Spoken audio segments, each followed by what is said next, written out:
It began with a man who believed that destiny could be engineered, not through politics, not through ideology, but through discipline, obedience, and iron. His name was Paul Hausser. To some he was a visionary general, to others the architect of one of the most feared and morally compromised military forces of the 20th century. He did not come from the wild fringes of extremism, nor from the smoky backrooms where ideology was forged. He came from the old Prussian school of soldiering, the world of polished boots, steel sabers, strict lines, and unbreakable hierarchy. A world where the uniform defined the man, and the man lived only to serve. Hausser had survived the trenches of the First World War, watched an empire collapse, saw a nation broken, and vowed that if Germany ever rose again, it would do so with an army that knew no hesitation, no doubt, and no defeat. His answer to that vow would change history. He became known as the father of the Waffen-SS. Paul Hausser was not born into the SS. He was not a product of propaganda or fanaticism. He was a soldier of the old order, trained in strategy, schooled in discipline, molded by a world where honor meant following orders regardless of the cost. But when the First World War ended, and Germany's defeat brought chaos, revolution, and humiliation, Hausser saw something. The army he had served his entire life was being dismantled piece by piece. Veterans became beggars. Medals became scrap metal. The Reichswehr, the skeleton of Germany's military, shrank into irrelevance. The dreams of a soldier had no place in the new republic. And then came the rising political movement that offered Germany something intoxicating, a promise of restored power, a promise of restored pride. Hausser joined the SS not because of ideology, but because it offered him something the broken Reichswehr could not, the chance to build from the ground up a new elite military corps. What he did not yet understand was that the SS was not designed to serve Germany. It was designed to serve Hitler. Under Hausser's influence, a radical transformation began. The SS, once a political bodyguard organization, evolved into a military machine. He introduced training schedules that made recruits collapse in mud. He demanded that officers lead from the front, not command from the rear. He shaped young men into warriors who could march farther, endure longer, shoot straighter, and obey without hesitation. And slowly, the Waffen-SS became something terrifyingly efficient, a force defined by absolute loyalty, absolute aggression, and absolute belief in victory. When the Second World War began, Hausser's vision roared to life. SS units, hardened by his training doctrines, crashed through Poland and France. They earned a reputation for brutality and speed. Wehrmacht officers who once mocked them as mere political muscle now grudgingly admitted that the Waffen-SS fought with a ferocity unmatched on the battlefield. But Hausser's creation carried a dark price. Where discipline met ideology, where training met indoctrination, something dangerous happened. The soldiers who followed orders without question now carried out operations where civilians vanished into ditches and entire villages ceased to exist. For Hausser, the highlight of his career came on the Eastern Front, the vast battleground where war shed its last restraints. In the frozen meat grinder around Kharkov in 1943, his SS Panzer Corps counterattacked against overwhelming Soviet forces and recaptured the city. It was military brilliance. It was textbook audacity. It was also another chapter written in blood. Newspapers inside Germany called him a genius. Hitler called him indispensable. The Wehrmacht called him the man who proved the SS could command armies. But the land behind his front line was littered with graves. As the war dragged on, and the Waffen-SS expanded from a handful of elite divisions to dozens of units, Hausser's creation grew beyond his control. The elite became diluted. Ideological loyalty overtook professionalism. Foreign volunteers poured in. The machine he had crafted with precision and discipline was now being fed by fanaticism and desperation. And yet, Hausser remained loyal. Even in the war's final months, when Germany was burning from the inside and armored columns were collapsing from lack of fuel, he still believed that the Waffen-SS could hold the line against impossible odds. During the Battle of the Bulge, he commanded SS Panzer armies in a last-chance winter offensive that sought to carve the Allied front in two. It failed. The war was already lost. Reality had outrun loyalty. When the Third Reich fell, Hausser was captured. At Nuremberg and later at other trials, he was confronted with the moral cost of the army he built. The prosecutors listed massacres carried out by Waffen-SS units. They presented testimony, photographs, burned villages, mass graves. And in those moments, Paul Hausser did what he would do until the end of his life. He denied responsibility. He argued the Waffen-SS were soldiers, not criminals. He wrote books defending their reputation. He created veterans associations. He insisted that his men were no different from any other elite fighting force in the world. But the world knew better. Paul Hausser had set out to build the perfect soldier. What he had actually built was a weapon. A force that combined elite military skill with ideological loyalty. A force that could win battles but not save a soul. A force feared not only for what it could do with tanks and rifles, but for what it could do to morality. Today, the training grounds where his soldiers once marched are quiet. The drill fields are grass. The barracks are empty. But in the archives of history, his legacy remains a warning. Skill without conscience is not heroism. Obedience without morality is not discipline. And an army without a soul becomes a machine that destroys more than it protects.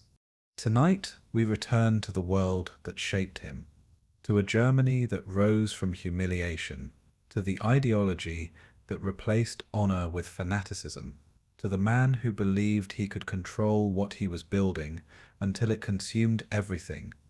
This is the entire story of Paul Hausser, father of the Waffen-SS, architect of an army without hesitation, and a reminder that brilliance without humanity leads only to ruin. Before we begin, tell me, where in the world are you tuning in from? And what time is it for you tonight? Are you somewhere peaceful and warm, far from the echoes of marching boots? Or can you almost feel history stirring beneath the surface as the past prepares to speak? Wherever you are, take a deep breath, settle in, and let me know. I'd love to hear where in time and place you're joining us from tonight. October 7th, 1880. Brandenburg, Prussia. A boy is born into a world of polished boots and parade grounds. His father is a military officer. His grandfather was a military officer. The path ahead is already laid in stone, each step measured by tradition stretching back 2 centuries. Paul Hausser enters a world where the Prussian military is not merely a profession. It is a sacred calling, a philosophy of life, an identity that supersedes family, religion, even the self. 12 years later, young Hausser stands at attention in the courtyard of the Prussian cadet school at Köslin. The instructors circle like predators, searching for weakness. One boy's uniform button is tarnished. The punishment is immediate and public. Another cadet's posture slackens during drill. He is made to hold his rifle above his head for 2 hours while his classmates march past. This is not cruelty for its own sake. This is the Prussian system, refined over generations to transform boys into instruments of military will. Hausser watches, learns, absorbs. The lesson is clear. Standards are absolute, discipline is sacred, and the individual exists only to serve the greater machine. The cadet school curriculum is comprehensive and unforgiving. Mathematics and engineering, to understand ballistics and fortification, French and Russian, to interrogate prisoners and read enemy documents, history and philosophy, to grasp the art of war as conceived by Frederick the Great and refined by Clausewitz. But above all, the cadets learn obedience, instant, unquestioning obedience to lawful orders. This final principle will define Paul Hausser's life, and it will ultimately damn him. By 1892, at age 12, Hausser has been fully absorbed into the military apparatus. He is no longer simply a boy from Brandenburg. He is a future officer of the Imperial German Army, shaped by a system that has produced the most formidable military force in Europe.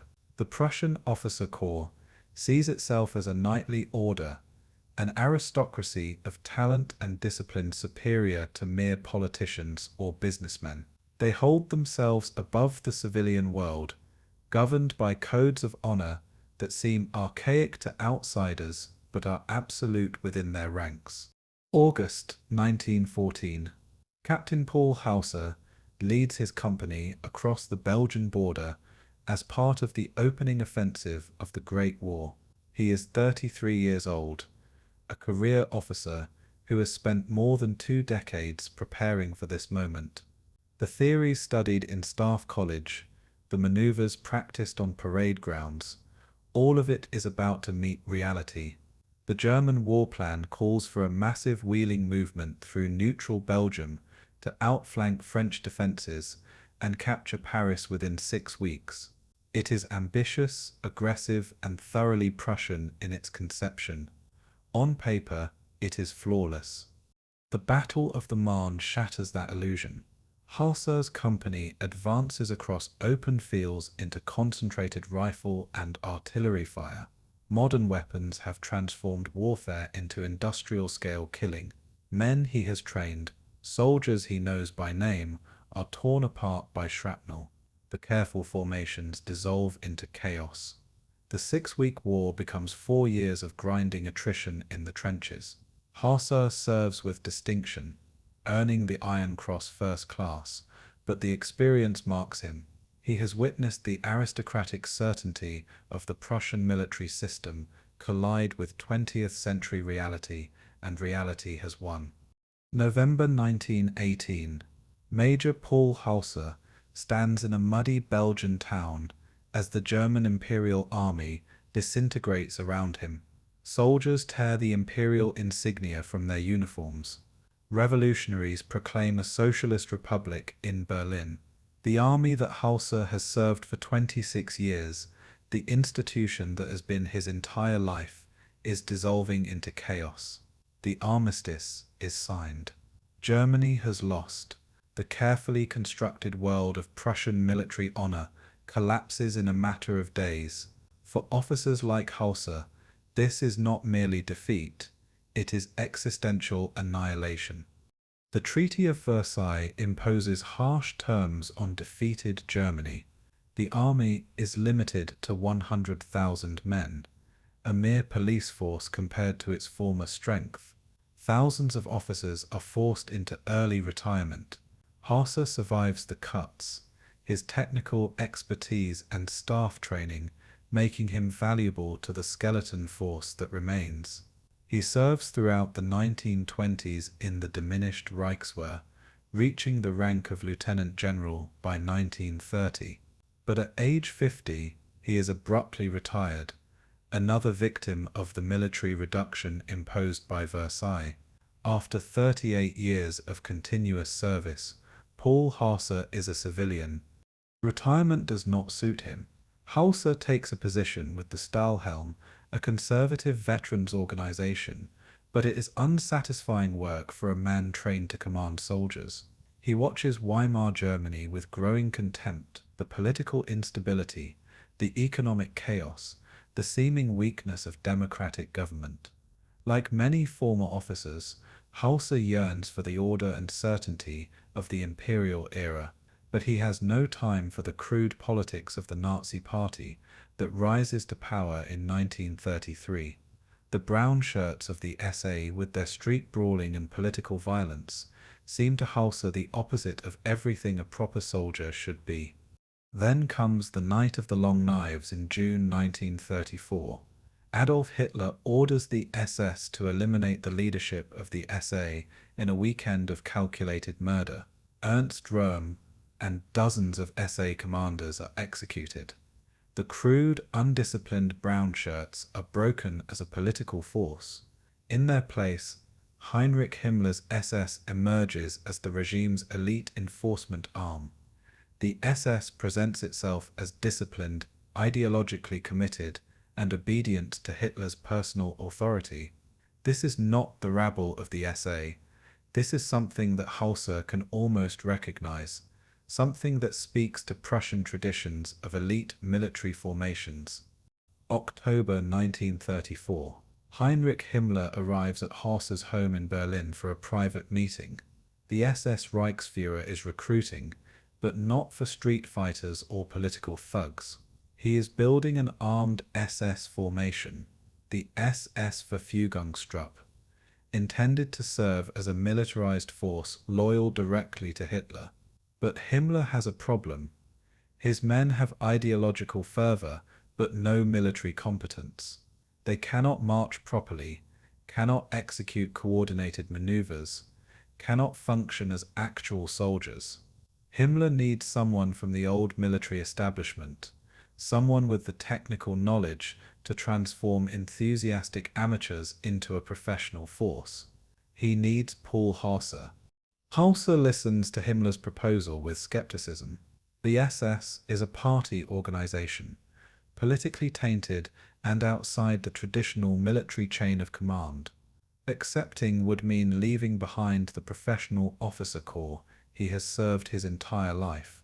It would mean working with men who have not attended cadet schools, who have not been shaped by decades of Prussian military tradition. But Hausser is 54 years old, retired against his will, living on a modest pension. Himmler is offering him a return to active duty, a chance to rebuild something great from raw material. More importantly, Himmler is offering him command. The decision reveals something fundamental about Paul Hausser's character. He is not a Nazi ideologue, not in these early years. His private correspondence shows disdain for party politics and SS racial mysticism. But he is a man who defines himself entirely through military service. Without uniform, without command, without soldiers to train and lead, he is nothing. The specifics of the organization matter less than the opportunity to do what he has spent his entire life learning to do: transform civilians into soldiers, build military units, impose order on chaos. It is a Faustian bargain, though Hausser does not yet recognize it as such. By November 1934, Hausser has accepted Himmler's offer. He is appointed Inspector of SS Verfügungstruppe with the rank of SS Standartenführer. His annual salary is 14,400 Reichsmarks, substantial for the time and far more than his military pension. But the money is not the point. The point is that Paul Hausser, after 4 years in the wilderness of civilian life, is once again a soldier. He has a mission to create from Himmler's ideologically motivated but militarily incompetent SS men a genuine fighting force. Hausser's first inspection tour of SS units is sobering. He observes training exercises that would embarrass a civilian militia. Men stumble through drill movements. Officers bark contradictory orders. Basic weapons handling is dangerously incompetent. These are not soldiers.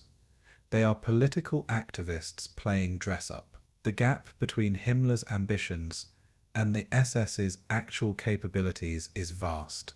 But Hausser is undaunted. He has spent nearly 4 decades learning how to build military organizations. He has the knowledge, the experience, and now the authority. The challenge ahead is immense, but it is familiar territory. He will apply the Prussian system to the SS.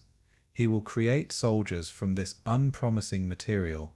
What Hausser does not yet grasp, or perhaps refuses to acknowledge, is that the organization he is joining is fundamentally different from the Imperial German Army he once served. The Prussian military tradition had its flaws, but it operated within certain constraints, certain codes. The SS operates under no such limitations. It is an ideological army, committed to Nazi racial theory and personal loyalty to Adolf Hitler. The soldiers Hausser will create will not serve Germany as an abstract concept. They will serve a regime dedicated to conquest and genocide. The military professionalism he brings, the tactical excellence he will instill, will be weaponized for purposes that would have horrified the Prussian officers of Frederick the Great's era.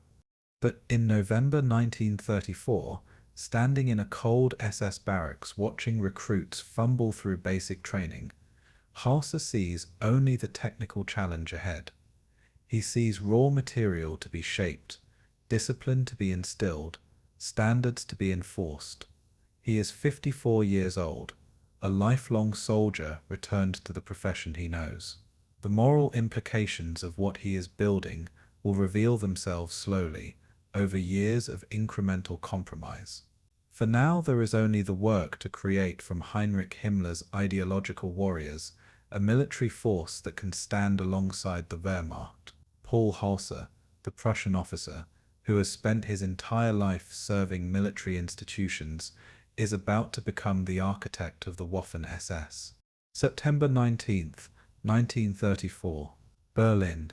Heinrich Himmler sits in his office surrounded by filing cabinets containing detailed records on hundreds of thousands of SS men. The SS has grown from 280 members in 1929 to over 52,000 by 1933. But Himmler has a problem that cannot be solved by numbers alone. His organization is powerful within the Nazi Party structure, controlling the concentration camps and serving as Hitler's personal protection force. But militarily, the SS is a joke. The Wehrmacht generals mock them at officers' clubs. Even Hitler views the SS as politically useful but militarily irrelevant. The events of June 1934 have changed everything. During the Night of the Long Knives, SS execution squads eliminated the SA leadership on Hitler's orders. Ernst Röhm and dozens of brown shirt commanders were arrested and shot. The SA, once numbering 3 million men, is now a broken force. The SS has proven its loyalty to Hitler in blood. But this political victory has created a new challenge. With the SA eliminated, Hitler needs a new armed force loyal directly to him, separate from the traditional Wehrmacht. The SS must transform from party police into a genuine military organization. This transformation requires expertise the SS does not possess.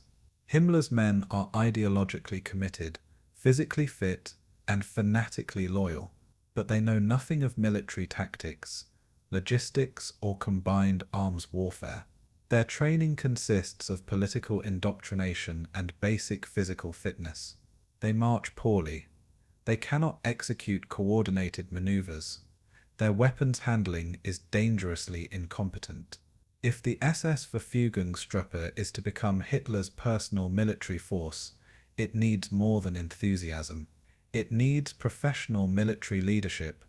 Himmler identifies Paul Hausser as the solution. Hausser's credentials are impeccable.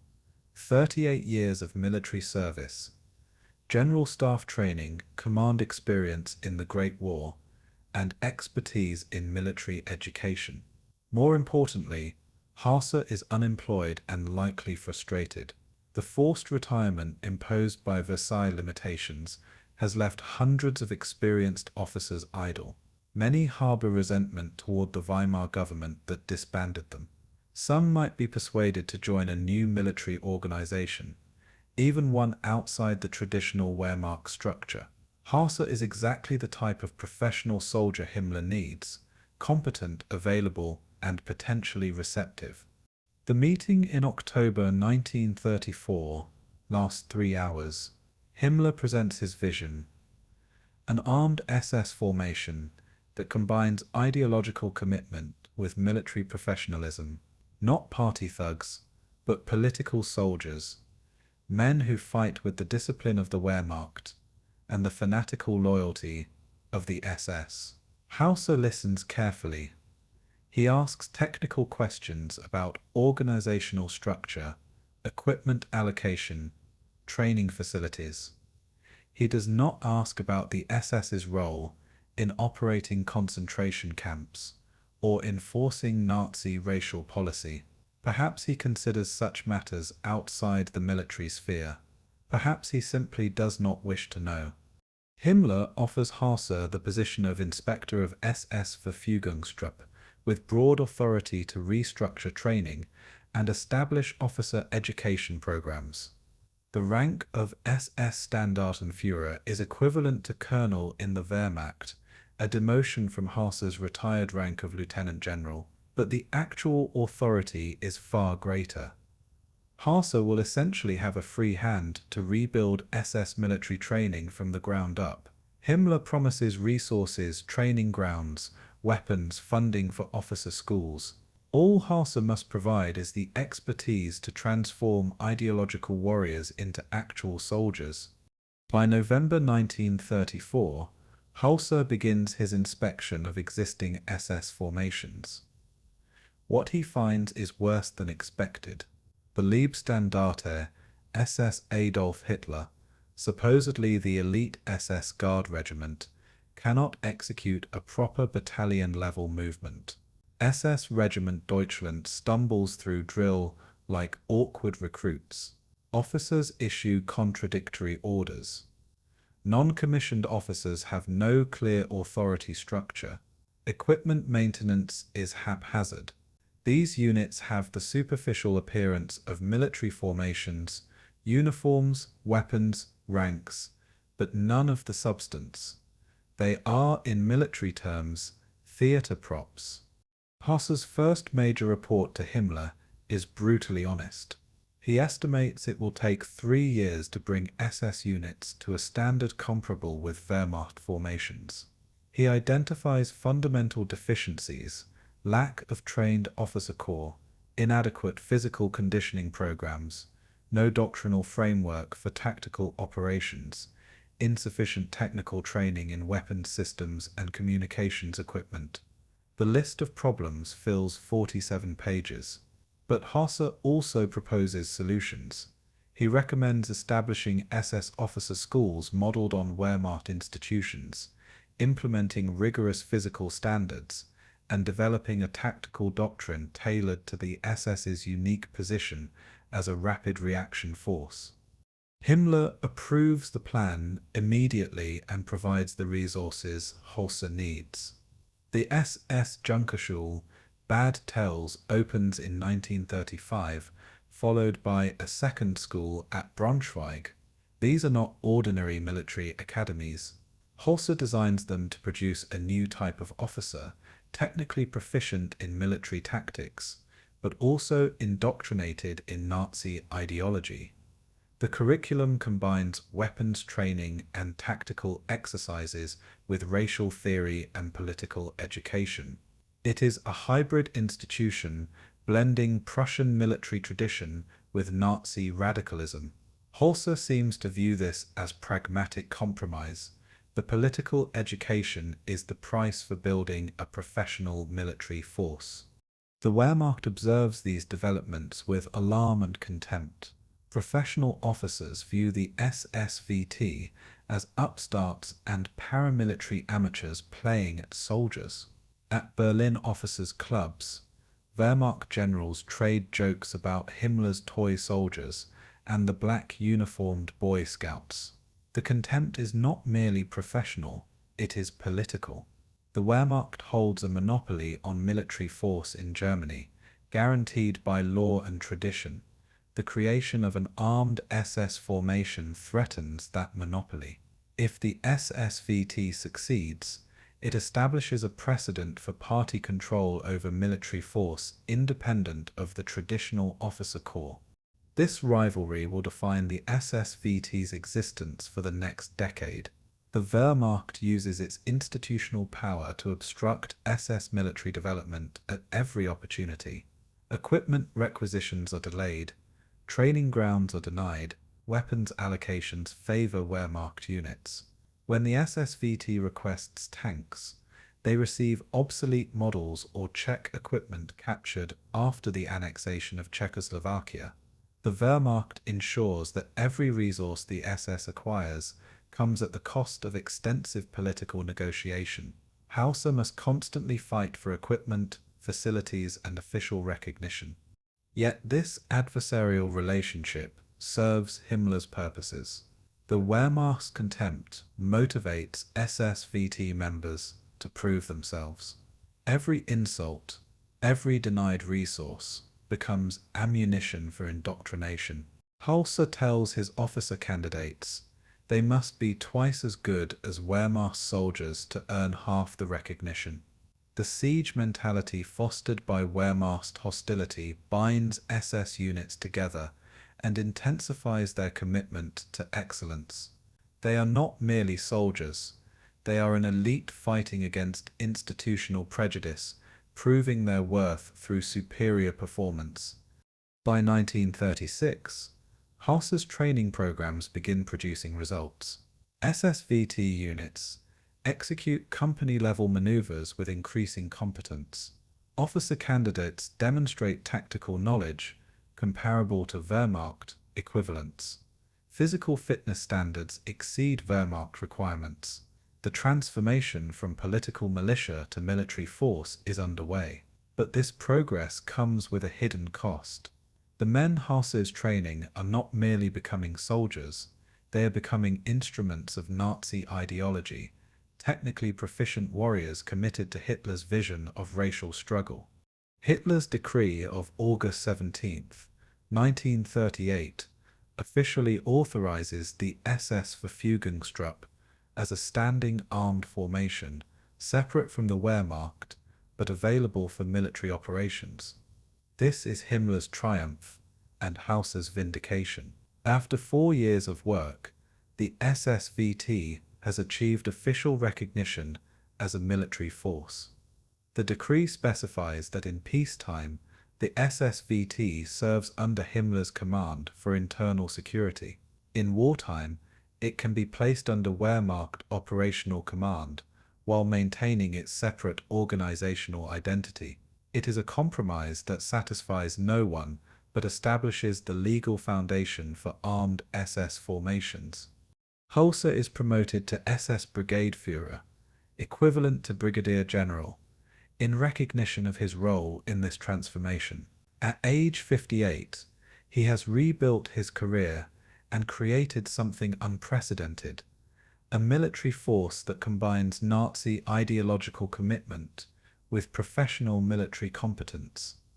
The Prussian officer, who once disdained the Nazi Party, has become indispensable to Himmler's vision. But Hausser still views his work through a narrow technical lens. He is building soldiers, training officers, establishing military standards. The question of what purposes those soldiers will serve, what orders those officers will execute, remains conveniently unexamined. The Faustian bargain is complete, though its full price has yet to be paid. January 15th, 1936. Münsterlager Training Ground, Lower Saxony.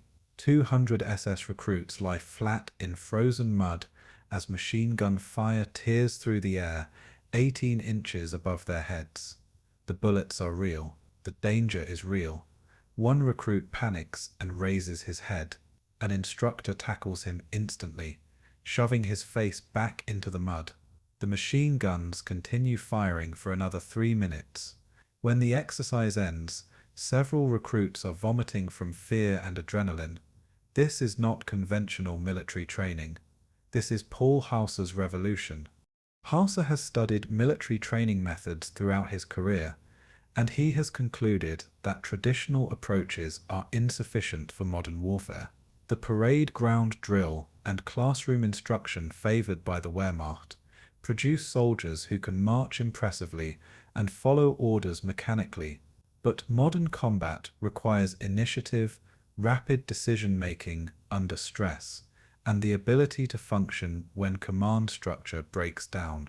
Hausser's training philosophy is simple. Make training harder than combat. Push men past their physical and psychological limits in controlled conditions so that actual battle will seem manageable by comparison.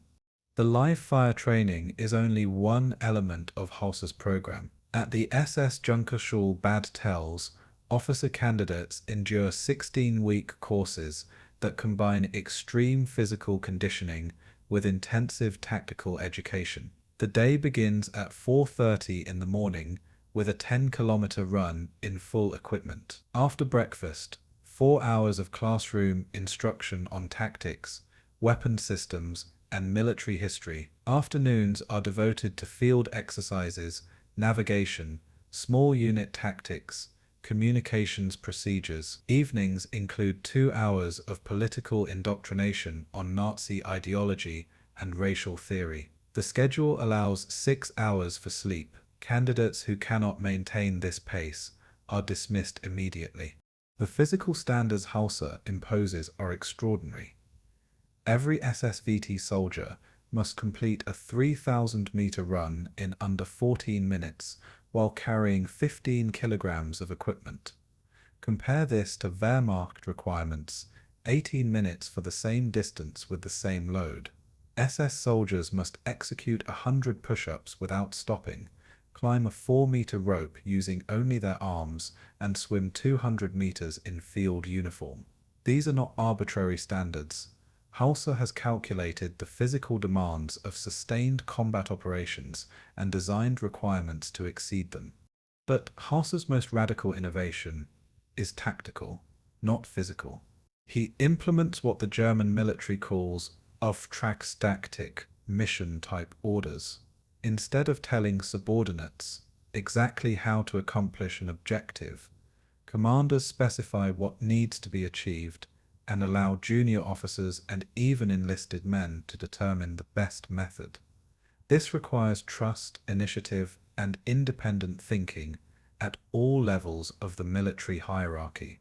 Wehrmacht units practice Auftragstaktik in theory, but traditional officers often micromanage their subordinates. Hausser makes it mandatory. SS officers who attempt to control every detail of their unit's operations are removed from command. Summer 1936 brings a demonstration that shocks Wehrmacht observers. At a combined training exercise, SS Regiment Deutschland executes a battalion-level assault that coordinates infantry, heavy weapons, and artillery support. The battalion commander issues only broad objectives to his company commanders. Each company commander adapts tactics to terrain and enemy response without waiting for higher authorization. The result is a fluid, adaptive assault that achieves objectives 30% faster than Wehrmacht staff calculations predicted. Wehrmacht officers observing the exercise are forced to acknowledge grudging respect. The SS amateurs are becoming dangerous professionals. Hausser also breaks with military tradition in the relationship between officers and enlisted men. In the Wehrmacht, officers maintained strict social distance from their troops. They eat separately, sleep in better quarters, and address enlisted men with formal distance. Hausser requires SS officers to call enlisted men comrade, rather than using only rank and surname. Officers eat the same rations as their troops. On marches, officers carry the same load as the youngest recruit. This creates unit cohesion, unknown in traditional military formations. SS soldiers develop intense loyalty to officers who share their hardships. The bond forged through shared suffering will make SS units extraordinarily difficult to break in combat. The training regimen produces casualties. The live-fire exercises, the extreme physical demands, the nighttime navigation through difficult terrain, all carry inherent risks. In 1937, 43 SS trainees die in accidents. This represents a 2.3% annual casualty rate compared to 0.4% in the Wehrmacht. When Wehrmacht critics point to these deaths as evidence of reckless training methods, Hausser responds coldly, "Better to lose men in training than lose battles in war." The harsh logic reveals his absolute commitment to creating effective soldiers regardless of cost. But alongside the military training runs a parallel curriculum that Hausser seems to view as separate from his professional responsibilities. Every day includes 2 hours of ideological instruction. SS trainees attend lectures on racial biology, the superiority of Nordic peoples, the threat posed by Jewish influence, and the necessity of Lebensraum. They watch propaganda films depicting Slavic peoples as subhuman. They study Nazi interpretations of history that justify German expansion. Hausser does not personally teach these sessions. He leaves political indoctrination to SS ideological officers, but he creates the schedule that makes such instruction mandatory. This compartmentalization reveals something crucial about Hausser's psychology. He appears to separate military professionalism from political ideology in his own mind. The tactical training is his domain, precise, objective, measurable. The racial indoctrination is someone else's responsibility. He is creating soldiers, not Nazis. Except, of course, he is creating both. Every graduate of his training programs emerges as a technically proficient soldier who has also been systematically conditioned to accept genocidal ideology. Hausser may tell himself he is merely a military technician, but he is building the human machinery that will implement Nazi racial war. By 1937, the results of Hausser's training revolution are undeniable. SS Verfügungstruppe units execute combined arms exercises with coordination that rivals Wehrmacht elite formations. Physical fitness levels exceed anything seen in traditional military organizations. Small unit leadership is exceptional. Junior officers and non-commissioned officers routinely make tactical decisions that would require senior authorization in Wehrmacht units. The SSVT has become a genuinely formidable military force, but it is also something more sinister, a fusion of military excellence with ideological fanaticism. Wehrmacht generals continue to mock the SSVT publicly, but privately they express concern. Reports circulate about SS training methods, the live-fire exercises, the extreme physical standards, the emphasis on initiative and aggression. Some Wehrmacht officers dismiss this as reckless and unprofessional.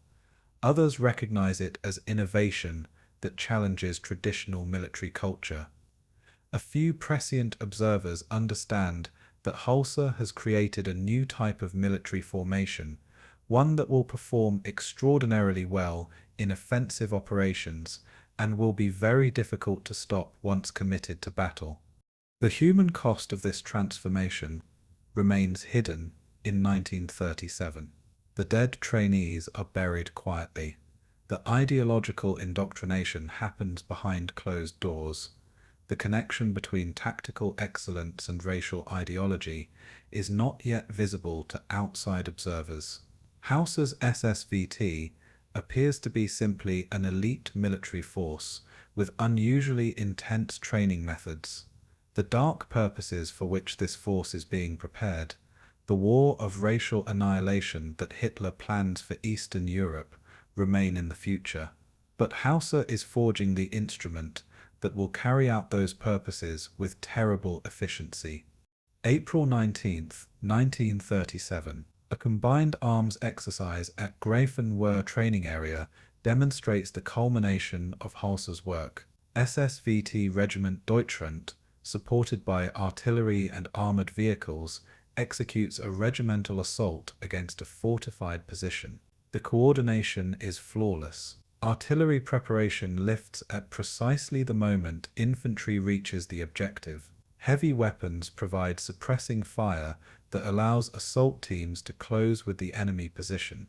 The entire operation takes 4 hours less than Wehrmacht planning estimates predicted. Watching Wehrmacht officers file reports, acknowledging that the SSVT has achieved military credibility, Hausser's revolution in the barracks is complete.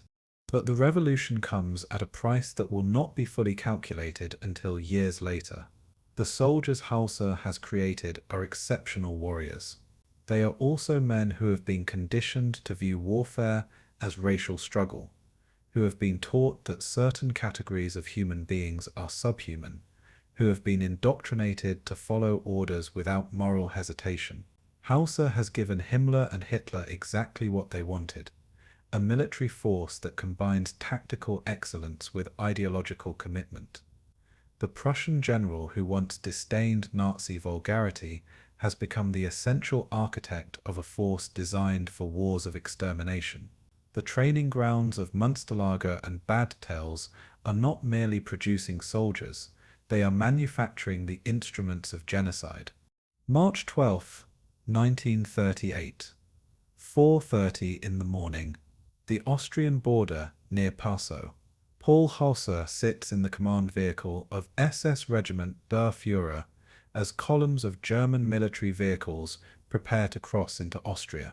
This is the Anschluss, the annexation of Austria into Greater Germany. It is not expected to be contested. Austrian Nazis have prepared the ground politically. The Austrian government has collapsed. Wehrmacht intelligence indicates no military resistance will occur, but this is still the SS Verfügungstrupp's first operational deployment, the first test of Hausser's training methods in something approximating real-world conditions. At 6 o'clock, the order comes. German forces cross the border simultaneously at multiple points. Hausser's SS regiment, Der Führer, advances alongside Wehrmacht units into Austrian territory. The roads are lined with cheering crowds. Austrian civilians wave Nazi flags and throw flowers at the passing vehicles. In villages, church bells ring. In Vienna, thousands gather in the streets, awaiting the German arrival. This is not an invasion in any traditional sense. It is a triumphant parade through territory that welcomes annexation. For the SSVT, it should be a moment of validation, proof that they can execute military operations alongside the Wehrmacht. Instead, it becomes humiliation. By midday on March 13th, SSVT vehicle columns are strung out along Austrian roads in complete disarray. Trucks break down every few kilometers. Armored cars suffer mechanical failures. Supply vehicles run out of fuel because logistics planning was inadequate.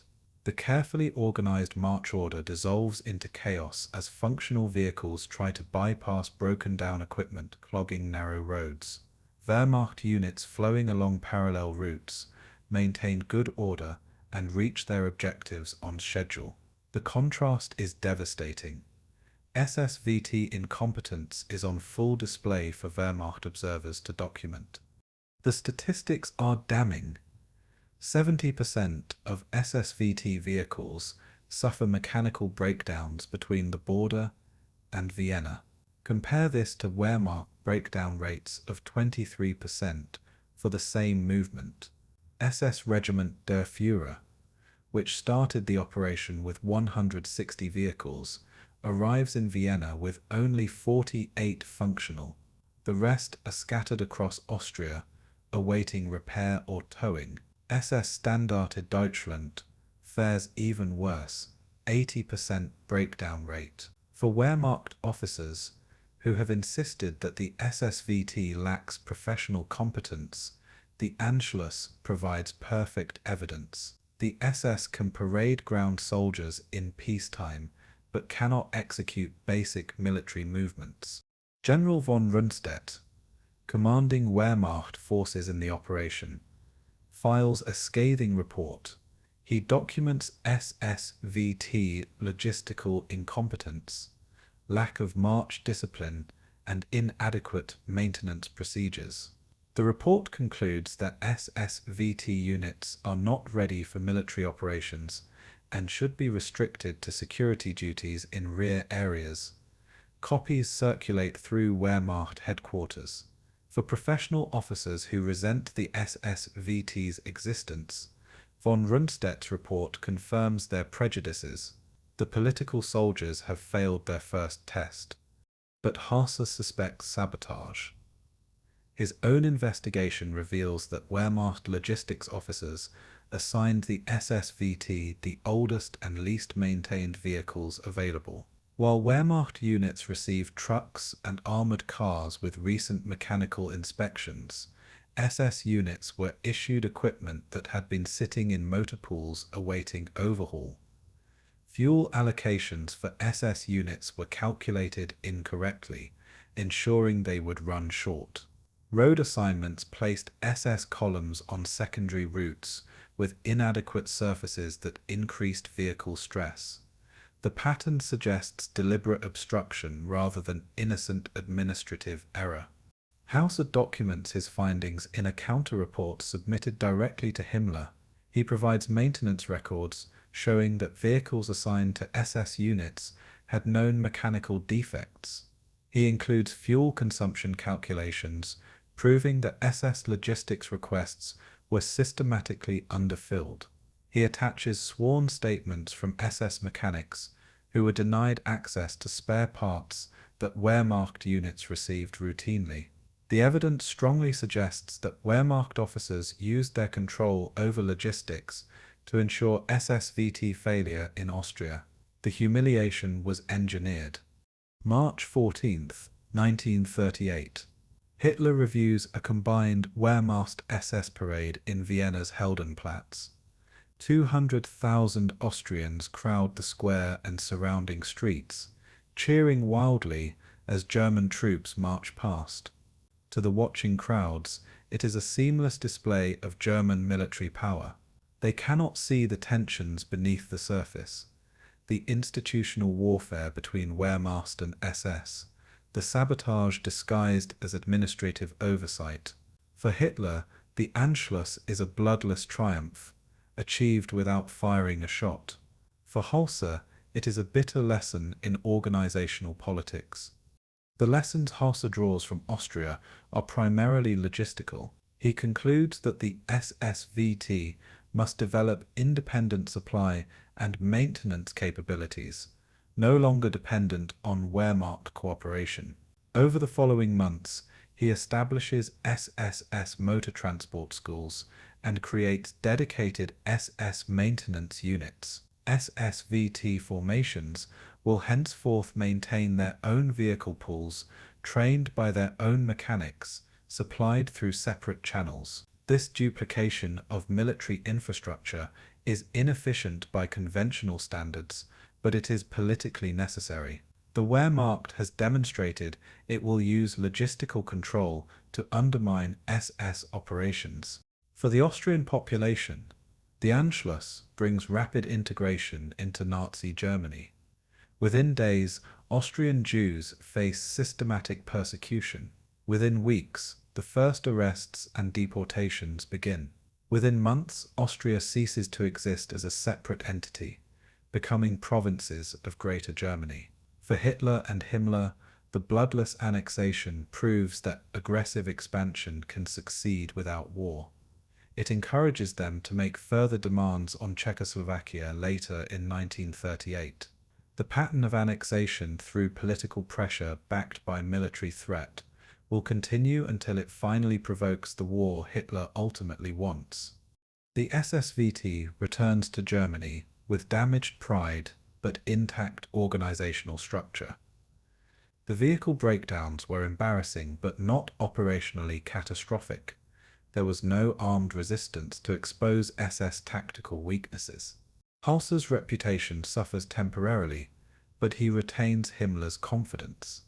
The training programs continue. The officer schools produce new graduates. Recruitment expands, with 15,000 Austrian volunteers applying to join the SS within the first week after annexation. The institutional momentum Hausser has built survives the Austria setback. Privately, Hausser understands that Austria was not a genuine test. The cheering crowds and absence of combat meant the SSVT never faced the only evaluation that truly matters: battle. Vehicle breakdowns are fixable. Logistics can be improved. Maintenance procedures can be refined. But whether Hausser's training methods produce soldiers who can actually fight, that question remains unanswered. The Wehrmacht knows this. SS officers know this. Hausser himself knows this. The next test will have to be real combat, and that test is coming. By summer 1938, as Europe slides toward war over Czechoslovakia, the SS Verfügungstruppe has been forged into a military force of approximately 28,000 men, organized in 3 regiments. They are better trained than they were, equipped with hard-won independence in logistics and maintenance, and motivated by institutional rivalry with the Wehrmacht.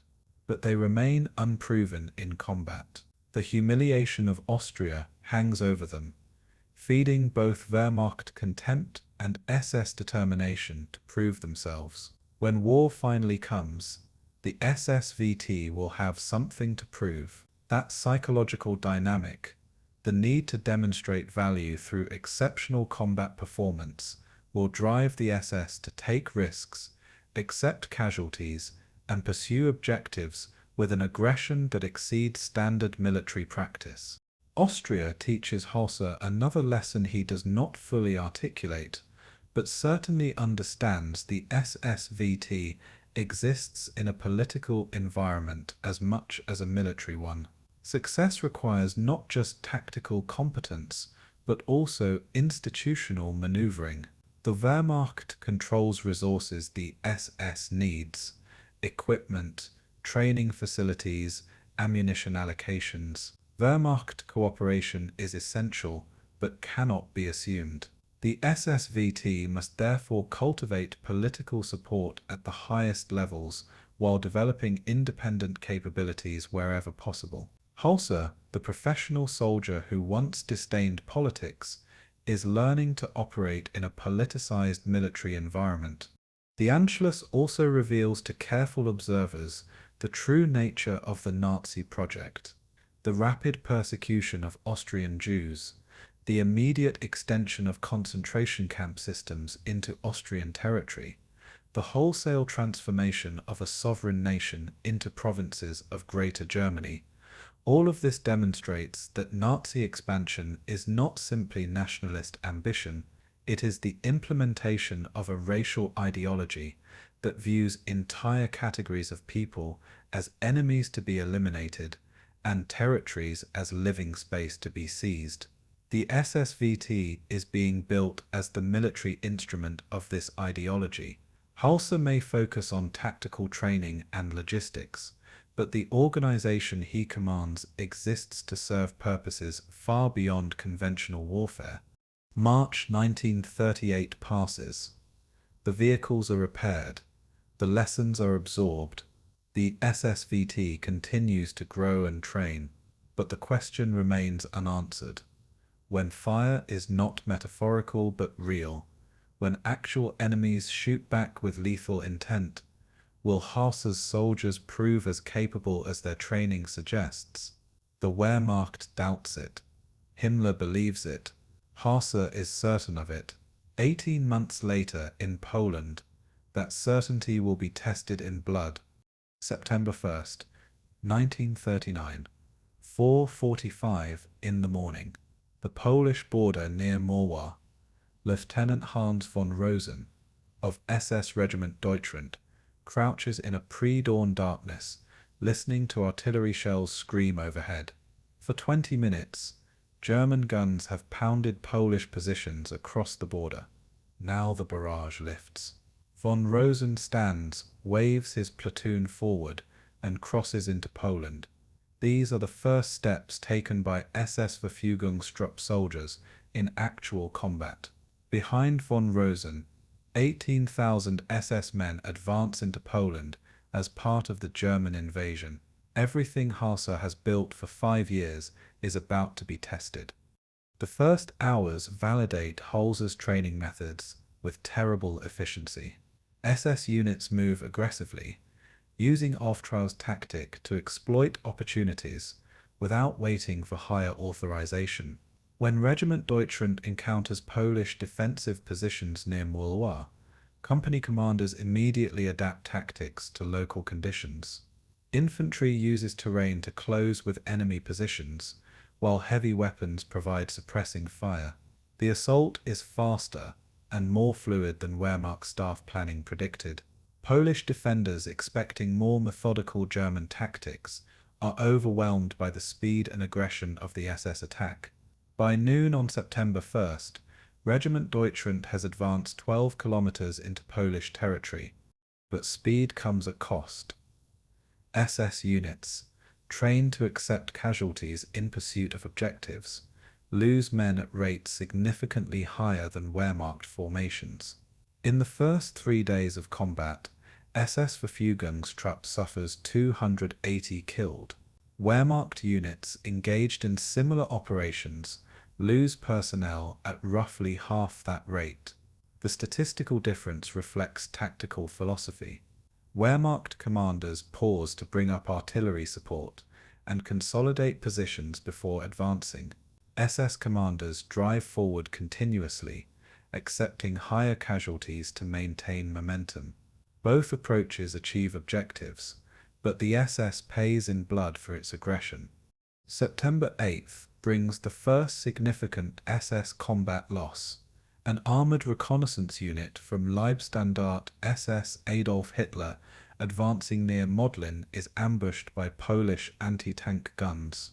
16 SS soldiers are killed, including Obersturmführer Karl von Hagen, the first SS officer to die in combat. His death shocks SS units. Von Hagen was an instructor at Bad Tels, a model officer known personally to many SS men. His destruction demonstrates that training and ideological commitment cannot stop bullets. The SS VT is not invincible. Men trained to superhuman standards still die when metal tears through flesh.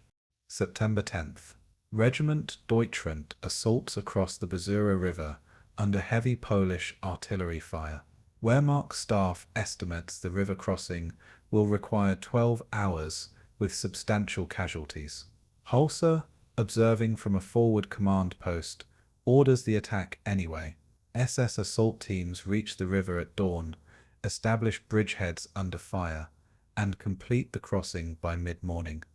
The objective is secured in 4 hours. Wehrmacht observers are forced to acknowledge that whatever SS shortcomings exist, lack of combat effectiveness is not among them. The political soldiers can fight.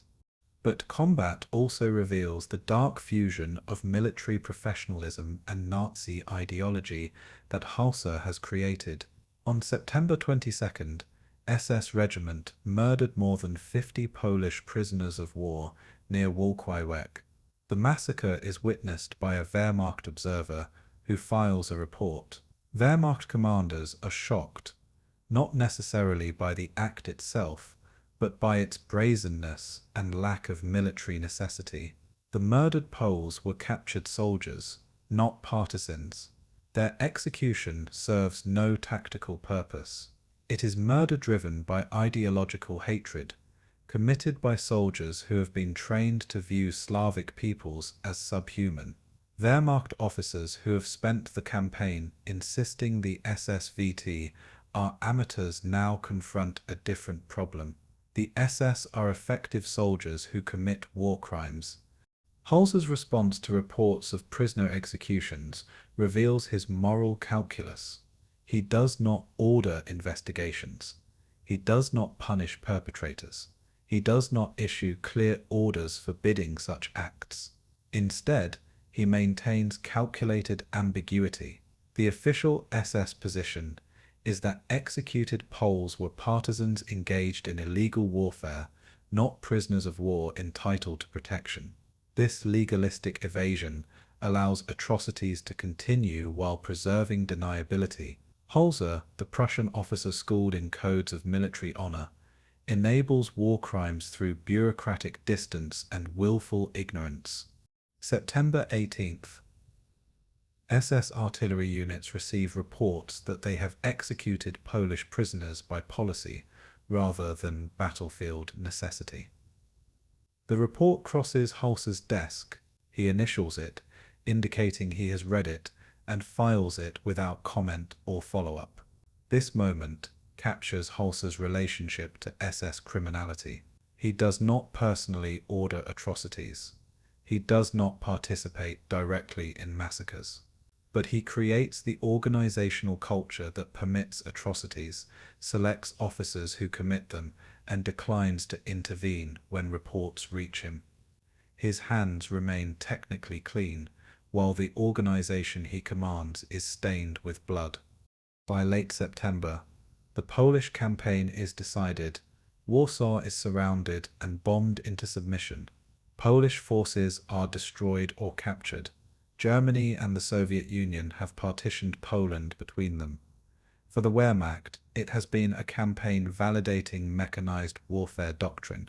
For the SS Verfügungstruppe, it has been proof of combat effectiveness purchased at high cost. Total SS casualties are approximately 1,400, 7.8% of deployed strength. This is nearly double the Wehrmacht's average casualty rate of 4.2%.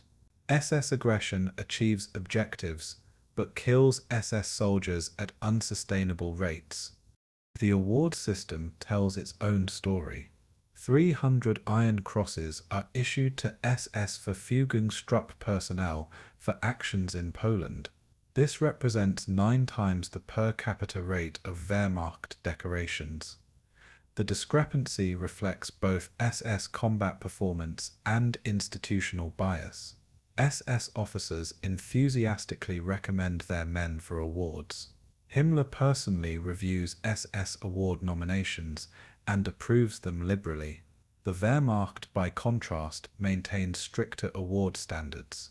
The result is that SS units emerge from Poland not only with combat experience, but with a disproportionate number of decorated heroes, useful for propaganda and recruitment. September 28, 1939. Hausser tours the ruins of Warsaw, observing the destruction wrought by German artillery and air bombardment. Entire districts are flattened.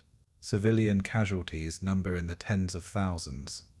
The city has been reduced to rubble to break Polish resistance. Hausser writes in his personal diary, "The men have proven themselves. The organization is validated. There is no mention of the civilian dead. No reflection on the brutality of the siege." For Hausser, Poland is a technical problem solved. The SSVT has demonstrated combat effectiveness. The human cost, both to Poles and to SS casualties, appears in his assessment only as statistics. October 1st. German victory in Poland is complete. The SS Verfügungstruppe has achieved what Hausser and Himmler needed most validation through combat. Wehrmacht generals can no longer dismiss the SS as parade ground soldiers. The SS has fought, bled, and won. But Poland has also revealed something darker. The same tactical excellence Hausser cultivated, the aggression, the initiative, the willingness to accept casualties, is inseparable from war crimes. SS units execute prisoners, burn villages, and terrorize civilians as extensions of their combat operations. The technical proficiency and the atrocity are not separate phenomena. They emerge from the same organizational culture. Hausser is promoted to SS Brigade Führer in October 1939, equivalent to a one-star general. At age 59, he has rebuilt his military career and proven his creation combat-worthy. The boy from Brandenburg who entered cadet school 47 years earlier, the officer who served the Kaiser and survived the Great War, the retired general who joined the SS in 1934. That man has now commanded military formations in successful combat operations. By conventional military standards, he has achieved everything a soldier can desire: command, victory, recognition, promotion. But the organization he has built is already implementing genocide in occupied Poland. The Einsatzgruppen murder squads follow behind Wehrmacht and SSVT combat units, executing Jews, intellectuals, and Polish leaders by the thousands. Hausser's soldiers do not pull the triggers in these mass executions, but they provide security, logistic support, and the military victory that makes the killing possible. Poland is the moment when Paul Hausser's Faustian bargain becomes irrevocable. He has created soldiers of exceptional quality in service to monstrous purposes. The tactical excellence and the genocidal ideology are now fused into a single organizational weapon. Hausser may tell himself he is a soldier, not a politician, that he trains warriors rather than implements racial policy. But in Poland, that distinction collapses. His soldiers are killing prisoners. His organization is enabling mass murder. And Hausser, reading reports and filing them away without action, has become complicit through calculated passivity. The Prussian officer, who once valued honor above all, has become the architect of an organization that will kill millions. The transformation is complete. October 7th, 1939. SS Headquarters, Berlin. Heinrich Himmler presides over a planning conference with Paul Hausser and other senior SS officers. The topic is expansion. Poland has proven that armed SS formations can fight effectively. Now Himmler wants to transform the regimental-sized SS Verfügungstruppe into full divisions capable of independent operations. This is an ambitious expansion from 18,000 men organized in regiments to over 50,000 organized in divisions with organic artillery, reconnaissance and support units. The transformation will require personnel recruitment, officer training, equipment procurement, and organizational planning on a massive scale. Hausser presents the technical requirements. Each SS division will need approximately 19,000 men. That means recruiting and training over 40,000 additional soldiers within 6 months. The SS Junkerschule system must expand to produce hundreds of new officers. Equipment must be procured, not just rifles and machine guns, but artillery pieces, anti-tank guns, armored vehicles, communications equipment, transport trucks. The logistics are daunting. Wehrmacht opposition remains intense. Every resource allocation to the SS is a resource denied to traditional military formations. But Himmler has Hitler's backing, and Hitler's support overrides Wehrmacht objections. December 1939. Munich recruiting station.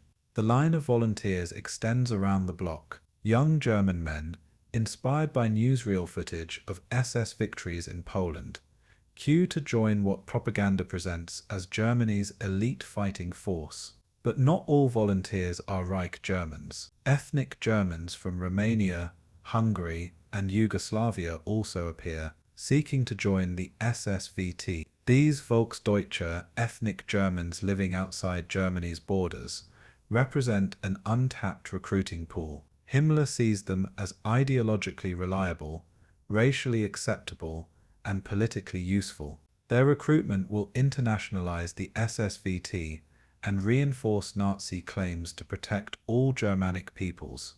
The expansion creates quality control problems that concern Hausser. His training system was designed for selectivity, accepting only men who meet rigorous physical and ideological standards. Rapid expansion threatens to dilute quality. Hausser personally inspects officer candidates at SS Junkerschule Braunschweig in February 1940 and rejects 30% as physically inadequate, despite intense pressure to pass them. He insists that standards cannot bend even when expansion demands more bodies. Better to have fewer excellent soldiers than many mediocre ones. It is pure Prussian thinking, quality over quantity, standards maintained regardless of external pressure. But expansion also means compromise. The Wehrmacht controls weapons production and equipment distribution. When SS procurement officers request Panzer IV tanks for new SS divisions, Wehrmacht logistics blocks the request. The excuse is production capacity. Panzer IVs are needed for Wehrmacht armored divisions. The reality is institutional sabotage. Eventually, the SS receives Czech-manufactured Panzer 38 tanks captured after Czechoslovakia's annexation. These are inferior to German designs, lighter armor, smaller guns, less reliable. SS divisions will go to war with second-tier equipment because the Wehrmacht refuses to share the best weapons. March 1940 brings the formal activation of named SS divisions. The SS Verfügungsdivision, later renamed Das Reich, is formed from regiments Deutschland, Germania, and Der Führer.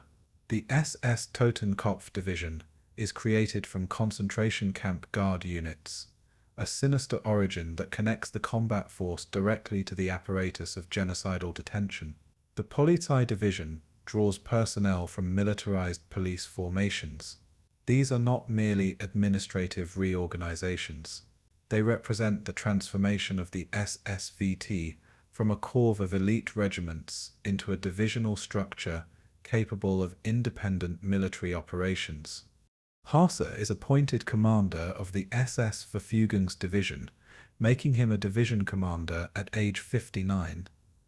This is the capstone of his military career, command of a full division, the level at which strategy meets tactics, where commanders shape battles rather than simply executing orders. The division he inherits is raw and under-equipped, but it has something Wehrmacht divisions lack: recent combat experience and the aggressive training culture Hausser has spent 5 years building.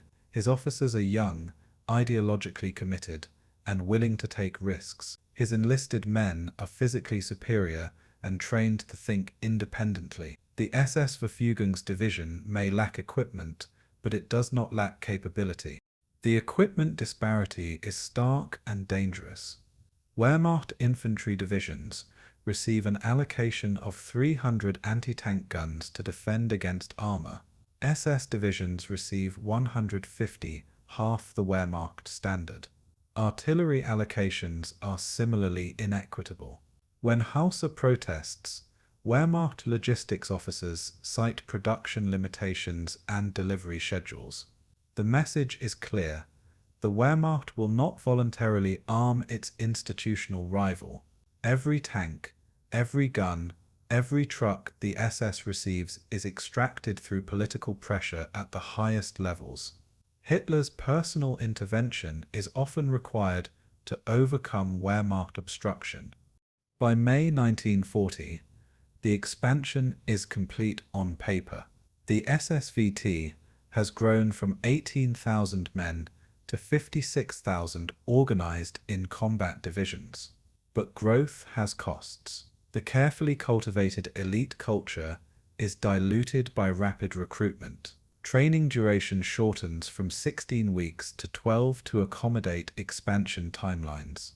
The percentage of men with combat experience drops as Poland veterans are dispersed to cadre new units. Hausser watches his creation transform from a small, cohesive force into something larger but less refined.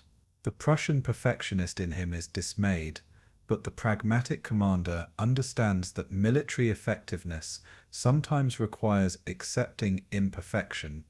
Recruitment composition reveals the internationalization already underway. Of the 56,000 men in SS divisions by May 1940, roughly 70% are Reiche Germans from within Germany's borders. 25% are Volksdeutsche, ethnic Germans from Romania, Hungary, Yugoslavia, and other countries. 5% are non-German volunteers, primarily from Scandinavia.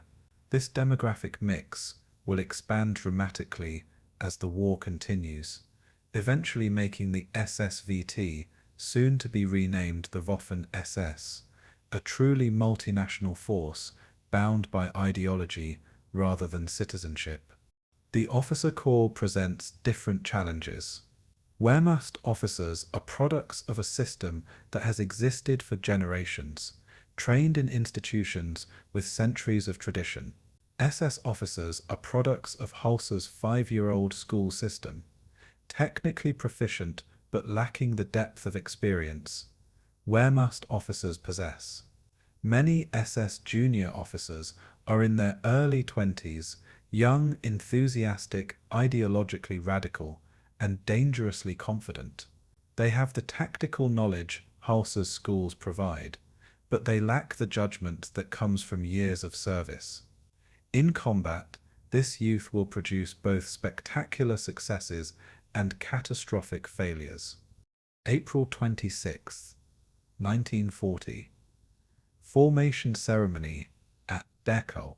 The SS Verfügungsdivision parades for the first time as a complete formation. 19,000 men march past reviewing stands in perfect formation.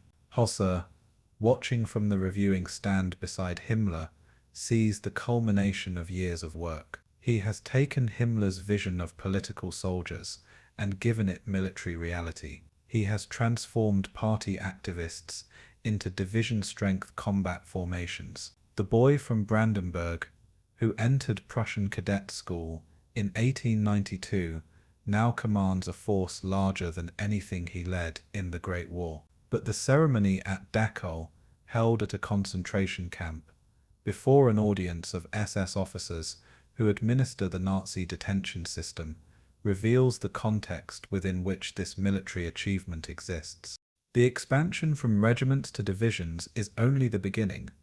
Himmler's ambitions extend far beyond 4 or 5 divisions.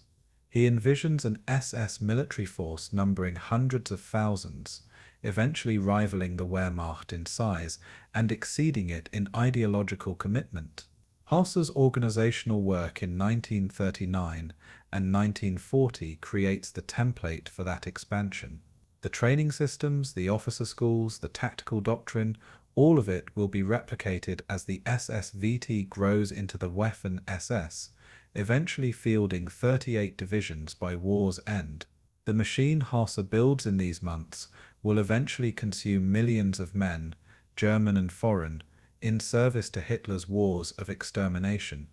By May 1940, as German forces mass for the invasion of France and the Low Countries, Hausser's divisions are as ready as they will ever be. They are under-equipped compared to Wehrmacht formations, but better trained in small unit tactics.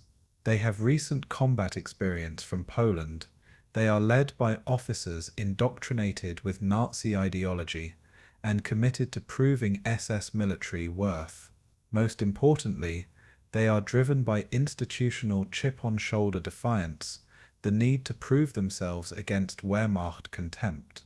This psychological dynamic will make SS divisions extraordinarily aggressive in combat, willing to accept casualties that Wehrmacht commanders would consider unacceptable. The machine is built. Now it will be tested in the West, where the armies are professional, the equipment is modern, and the opposition is formidable. May 10th, 1940. 5:30 in the morning. Luxembourg border. Paul Hausser's command half-track moves forward as part of Army Group A's massive assault into Western Europe. Behind him, 3 SS divisions, the Verfügungsdivision Totenkopf and Leibstandarte, advance alongside Wehrmacht formations in the largest German military operation since 1914. The plan is audacious: punch through the Ardennes forest, cross the Meuse River, and drive to the English Channel, cutting off Allied armies in Belgium. It is exactly the kind of aggressive, high-risk operation that suits SS tactical culture. For Hausser and his divisions, this is the ultimate test: combat against professional armies in sustained operations rather than the brief Polish campaign. The initial advance goes flawlessly. German forces move through Luxembourg and southern Belgium with stunning speed. Allied commanders, expecting the main German thrust through central Belgium, are caught off balance. By May 15th, German armour has crossed the Meuse and is racing toward the Channel coast. SS divisions, positioned in the second echelon, follow Wehrmacht spearheads and prepare to exploit breakthroughs. For 5 days, the operation unfolds with the mechanical precision of a staff college exercise. The Wehrmacht's mechanized warfare doctrine, tested in Poland, proves devastatingly effective against French and British forces. May 20th brings SS divisions their first major engagement. At Arras, British tank forces launch a counterattack intended to cut German supply lines and disrupt the advance. The SS Totenkopf division, holding defensive positions, absorbs the British assault. For 6 hours, British Matilda tanks, supported by infantry, press the attack. SS anti-tank guns fire at close range. German armour and Luftwaffe dive bombers join the battle. By evening, the British attack has been stopped, but the fighting is intense and costly. SS Totenkopf suffers over 200 casualties. More significantly, the division has blocked a potentially dangerous British counteroffensive that could have disrupted the entire German operational plan. But May 27th brings the atrocity that will define the SSVT's reputation. At Le Paradis, a company of British soldiers from the Royal Norfolk Regiment surrenders to elements of the Totenkopf division after running out of ammunition. Under command of SS Hauptsturmführer Fritz Knöchlein, SS soldiers machine gun 97 British prisoners of war. 2 men survive by feigning death and hiding under corpses. These survivors will later testify, providing irrefutable evidence of an SS war crime. The massacre serves no military purpose. The prisoners were disarmed and compliant. It is murder driven by rage, exhaustion, and the ideological brutalization that SS training has inculcated. News of Le Paradis reaches Wehrmacht commanders within days. The response reveals institutional dynamics. Wehrmacht officers are appalled, not necessarily on moral grounds, but because the massacre violates military honor codes and provides Allied propaganda perfect material. Some Wehrmacht commanders advocate for SS prosecution. Others view it as unfortunate but inevitable when political soldiers are unleashed in combat. Himmler protects Knöchlein, declining to order investigation. Hausser, whose division is not directly involved but who commands sister formations, remains silent.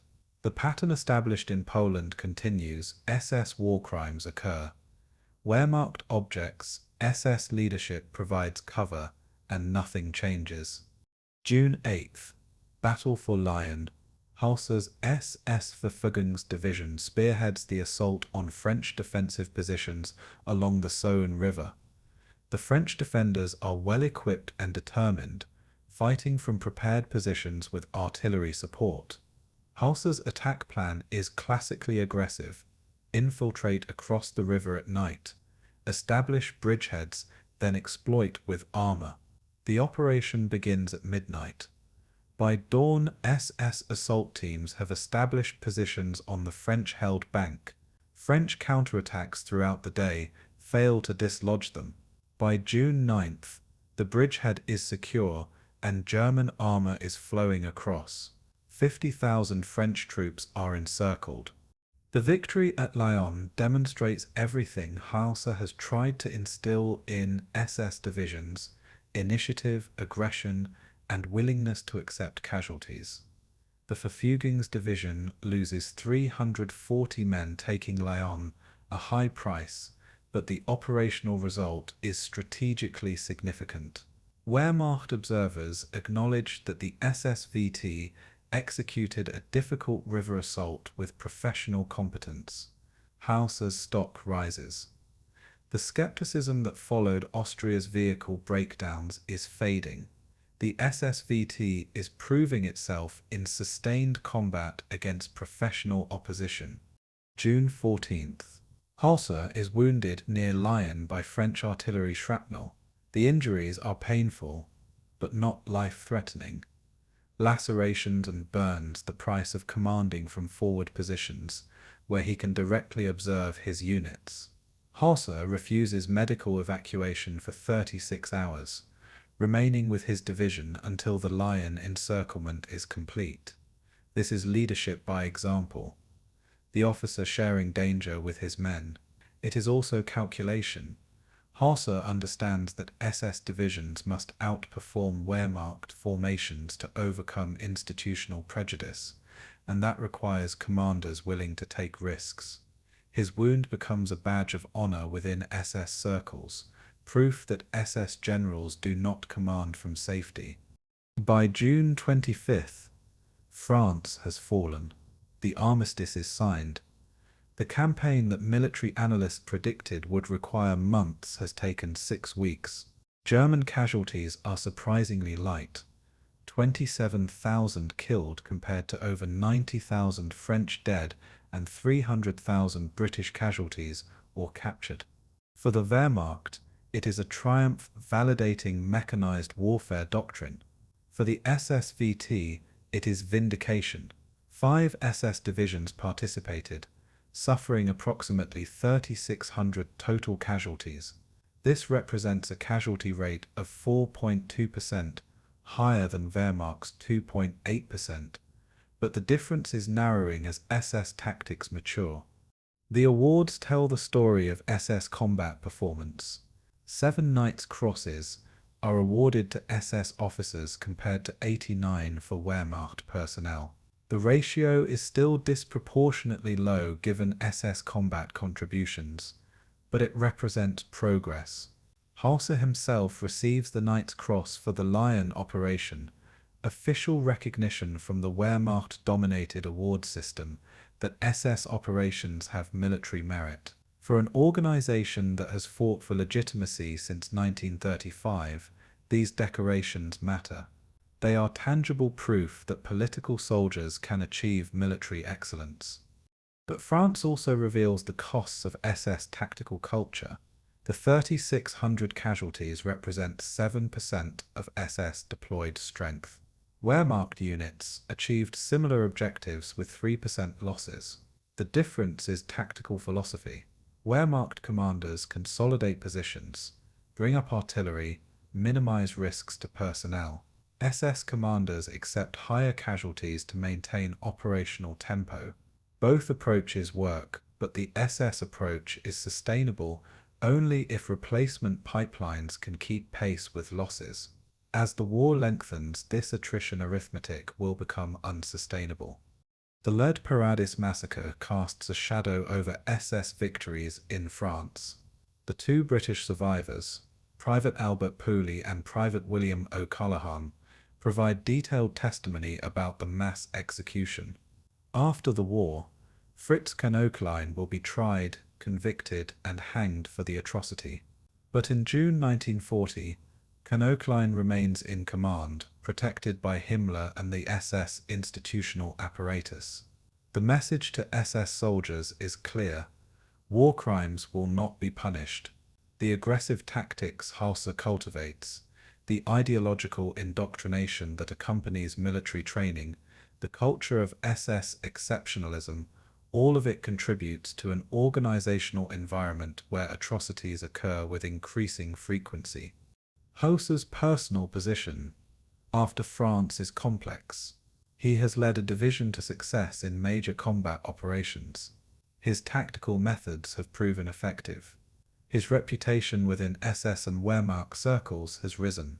At age 59, he has achieved everything his Prussian training prepared him for: command in victorious campaigns, recognition of military skill, promotion to senior leadership. But he commands an organization that massacres prisoners, that serves a regime implementing genocidal policies in occupied territories, that exists to further aims far beyond conventional military objectives. The cognitive dissonance must be profound, yet Hausser shows no signs of doubt or regret. He is a soldier. Soldiers follow orders and accomplish missions. The larger moral framework within which those missions exist remains, for Hausser, someone else's concern. July 1940. Paris has fallen. France has capitulated. British forces have evacuated from Dunkirk. Germany dominates continental Europe. The SS Verfügungstruppe has proven itself in combat, earning grudging Wehrmacht respect and justifying Himmler's investment in armed SS formations. Hausser's divisions rest, refit, and absorb replacements. But even as soldiers celebrate victory, plans are already underway for the next campaign. Hitler has ordered preliminary planning for an invasion of the Soviet Union, an operation that will dwarf everything that came before. The SS-VT divisions that proved themselves in France will be at the forefront of that coming invasion, and the Eastern Campaign will transform them from elite military units into instruments of genocide on an unprecedented scale. The gap between tactical excellence and moral bankruptcy grows wider with each campaign. Hausser builds better soldiers, refines tactical doctrine, improves training systems, all while his organization participates in escalating criminality. In occupied Poland, SS police units are already murdering Jews and Polish intellectuals by the thousands. In occupied France, SS security forces arrest and deport resistance members and racial targets. The Waffen-SS combat formations Hausser commands are organizationally separate from these police actions, but they are not separate institutionally or ideologically. They wear the same uniforms, swear the same oaths, serve the same leadership. The fiction that combat SS units are soldiers like any other becomes increasingly untenable. But Hausser maintains that fiction because without it, he would have to confront what he has built and what purposes it serves. April 6, 1941, 4:30 in the morning, Yugoslav border near Timișoara, Romania. Das Reich Division, the renamed SS Verfügungsdivision, crosses into Yugoslavia as part of Operation Marita, Germany's invasion of Yugoslavia and Greece. This campaign is unplanned, forced on Hitler by the Yugoslav military coup that overthrew the pro-German government. Hitler is furious at the disruption to his timetable and demands Yugoslavia be destroyed with unmerciful harshness. For Das Reich and other SS divisions, the Balkans campaign will be brief, brutal, and revealing. The operation begins with overwhelming force. German, Italian, and Hungarian forces attack Yugoslavia from multiple directions simultaneously. The Yugoslav military, though sizable on paper, is technologically backward and strategically positioned to defend against Italian invasion, not German blitzkrieg from the north. Within days, Yugoslav defenses collapse. German armor and motorized infantry pour through gaps in the defensive line. The campaign becomes a pursuit operation rather than sustained combat, German units racing to capture objectives before Yugoslav forces can organize effective resistance. April 12th. Das Reich Division's Motorcycle Battalion, a highly mobile reconnaissance unit, approaches the bridge at Falaise in central Yugoslavia. The bridge is intact, prepared for demolition but not yet destroyed. In a move that exemplifies SS tactical aggression, the motorcycle troops assault the bridge at speed, racing across before Yugoslav defenders can trigger demolition charges. The bridge is captured intact. Wehrmacht forces advancing on parallel routes now have a clear path across the Vardar River, accelerating the operational timetable by 48 hours. It is precisely the kind of bold, risky action that SS training emphasizes, and it works. April 17th brings harder fighting. Das Reich assaults Greek positions at the Klidi Pass, a fortified mountain position manned by determined Greek soldiers. This is not the collapse of Yugoslav resistance, but professional defensive warfare in difficult terrain. Greek artillery and machine guns fire from prepared positions. SS assault teams advance up steep slopes under fire, suffering casualties to close with enemy positions. The battle lasts 2 days. When the pass falls, 120 SS soldiers are dead or wounded. It is a reminder that not every opponent will break, that even superior training and equipment cannot eliminate the friction of combat. But the Balkans campaign also reveals the brutal side of SS operations.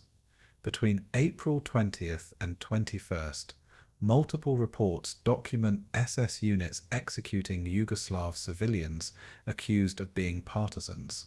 The killings occur in villages near combat areas, men of military age rounded up, lined up against walls, and shot without trial or investigation. The SS justification is counter-partisan warfare, but the victims are often civilians with no connection to resistance activity. Over 200 are killed in 2 days. Wehrmacht officers witnessing these executions file protests, but the pattern continues. The massacres in Yugoslavia follow the template established in Poland and France. SS units engage in combat operations, encounter resistance or perceived resistance from civilian populations, and respond with mass reprisal killings. The legal fig leaf is anti-partisan warfare, the claim that irregular forces not in uniform forfeit protection under laws of war. But the implementation is indiscriminate murder. Anyone in the wrong place at the wrong time, any village near partisan activity, any population deemed hostile, all become targets. The ideological training SS soldiers receive, the dehumanization of Slavic peoples as racially inferior, creates the psychological conditions for atrocity. Hausser is not directly commanding in the Balkans. Das Reich operates under Wehrmacht tactical control, but he cannot claim ignorance of SS conduct. Reports circulate through SS headquarters. Wehrmacht complaints reach senior leadership. The pattern is too consistent, too widespread, to be unknown to SS commanders. Hausser's response remains consistent, calculated silence. He does not order atrocities, but he does not stop them. He does not punish perpetrators, but he does not defend them publicly. The institutional culture he has created permits criminality through passive acceptance. April 23rd. Das Reich enters Athens as part of the German occupation force. The Greek campaign is over, another rapid victory for German arms. For SS divisions, the Balkans has been a brief interlude between major campaigns, harder fighting than Austria, but far less intense than France. But militarily, the Balkans operation has strategic consequences. The campaign delays Operation Barbarossa, the planned invasion of the Soviet Union, by approximately 5 weeks. Divisions and equipment needed for Barbarossa are tied up in Yugoslavia and Greece. That 5-week delay will push the invasion start date from mid-May to late June, shortening the campaigning season before winter. Some historians will later argue that this delay proves decisive, but those 5 weeks prevented German forces from capturing Moscow before winter weather intervened. May 1, 1941. Hausser stands in Athens as Das Reich Division parades through the city. He has just been awarded the Oak Leaves to his Knight's Cross, one of Germany's highest military decorations. The official citation mentions his leadership during the France campaign and his role in developing SS tactical doctrine. For Hausser, it is recognition from the Wehrmacht-dominated military establishment that SS contributions have strategic value. But the award ceremony in Athens, surrounded by the ruins of a conquered nation, captures the hollowness at the core of his achievements. He has built an effective military force. That force serves a criminal regime. The tactical excellence and the moral bankruptcy are inseparable. The Balkans campaign statistics reveal both SS capabilities and costs. Das Reich suffered 223 killed and 670 wounded, light casualties indicating weak resistance and rapid German advances. But 15 documented incidents of mass civilian execution by Waffen-SS units show the fusion of military operations with racial war. The campaign lasted 24 days from invasion to Greek capitulation. In that brief period, SS units demonstrated tactical proficiency while committing war crimes with routine regularity. The pattern is now firmly established wherever SS divisions operate, atrocities follow. For Yugoslavia and Greece, the German invasion brings immediate brutalization.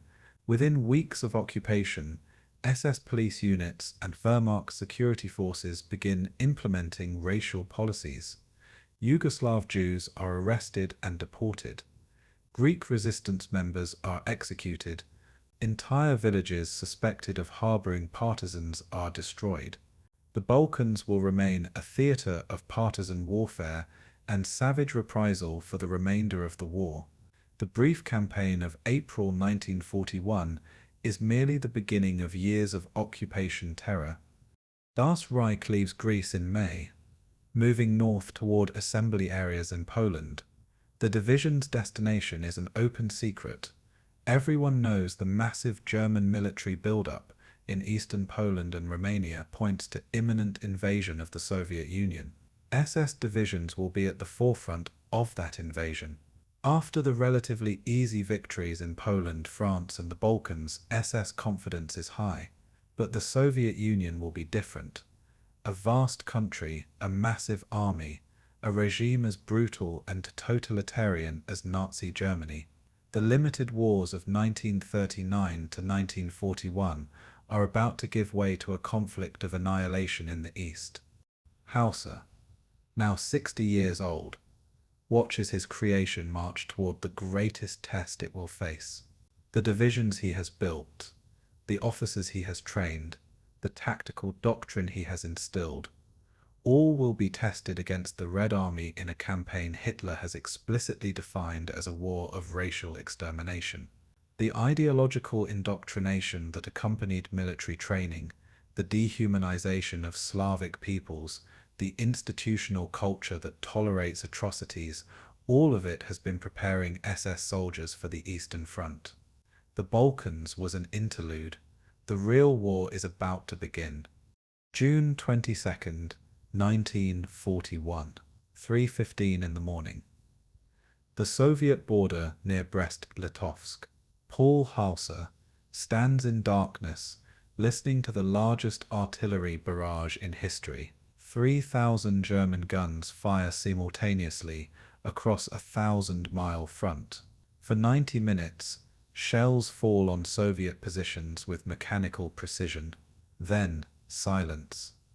Then the infantry advances. Operation Barbarossa, the invasion of the Soviet Union, has begun. Das Reich Division crosses the border as part of Army Group Center's assault toward Minsk and Moscow. Behind them, 160,000 Waffen-SS soldiers advance in 6 divisions. Everything that came before, Poland, France, the Balkans, was preparation. This is the real war. The war Hitler has wanted since he wrote Mein Kampf, the war of racial annihilation against Judeo-Bolshevism.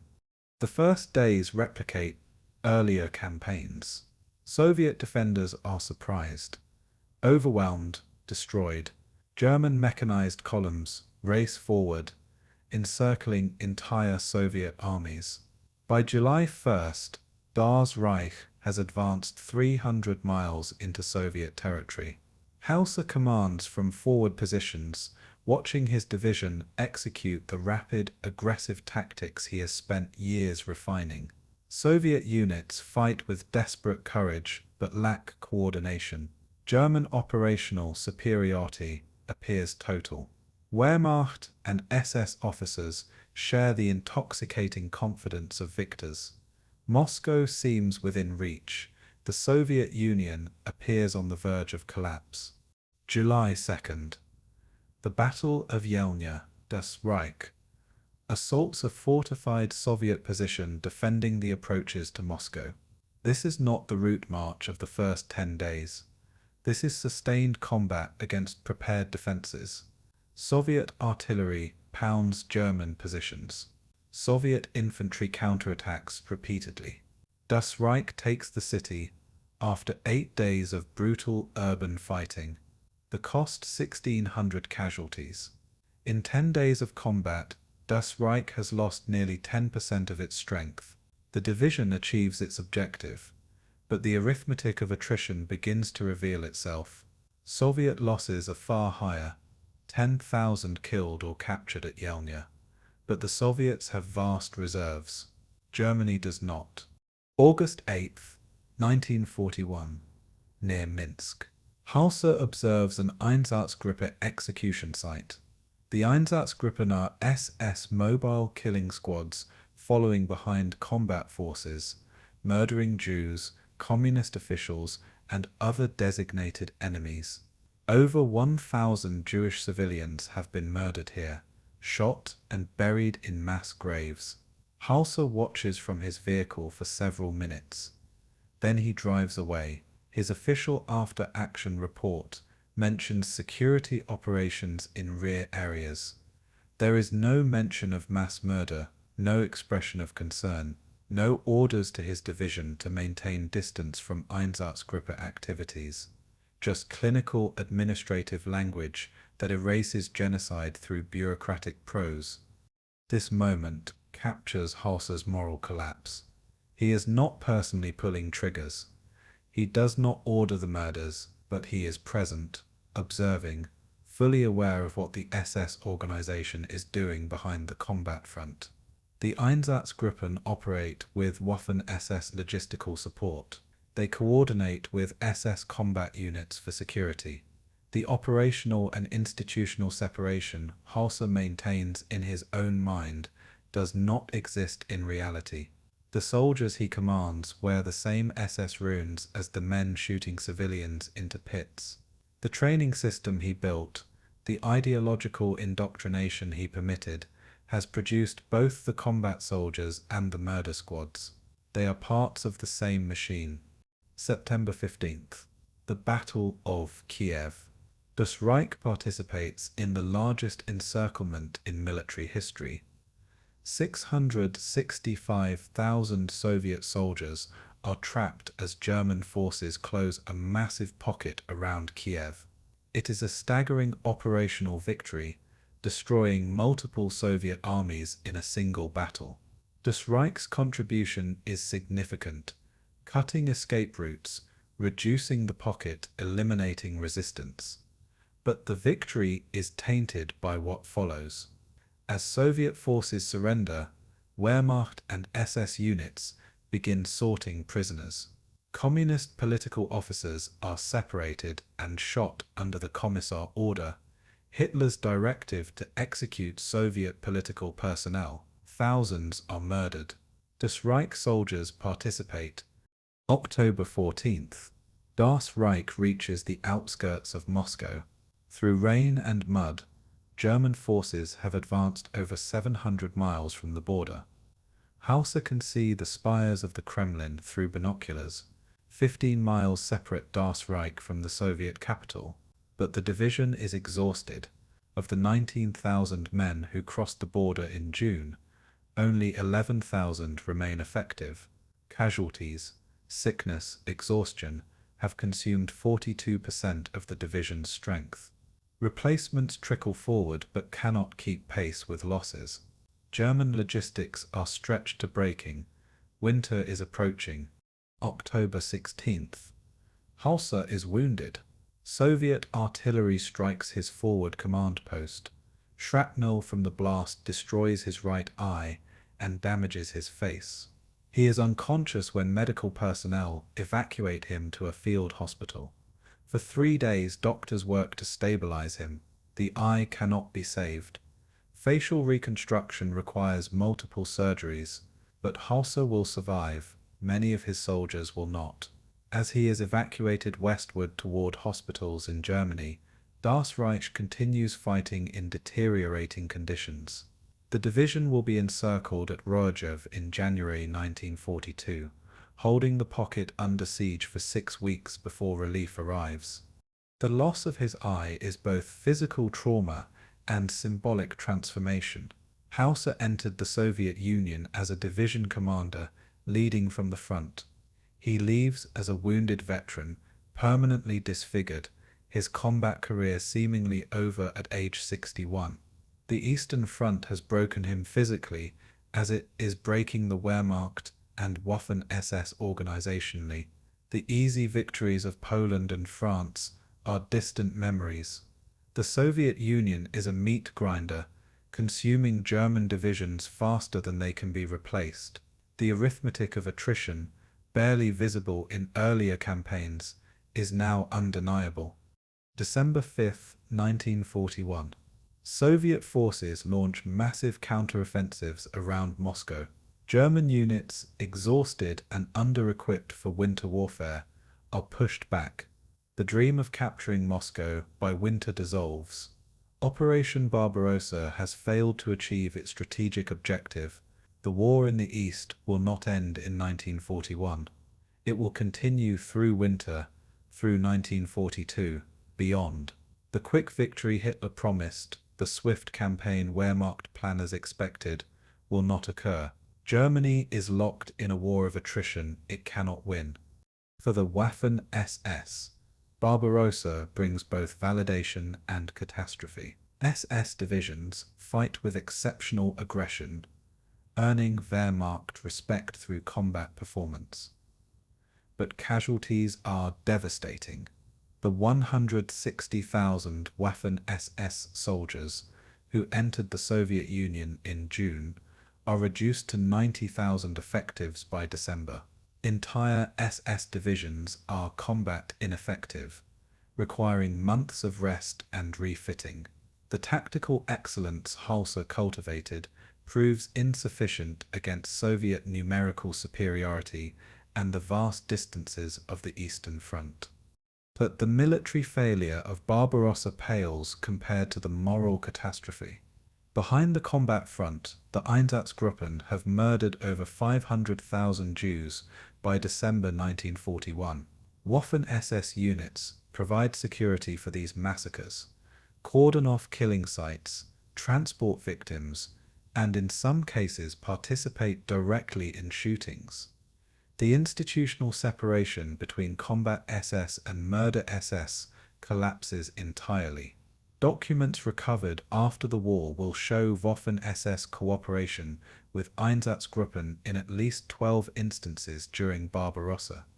The fiction that Waffen-SS soldiers are soldiers like any other becomes untenable.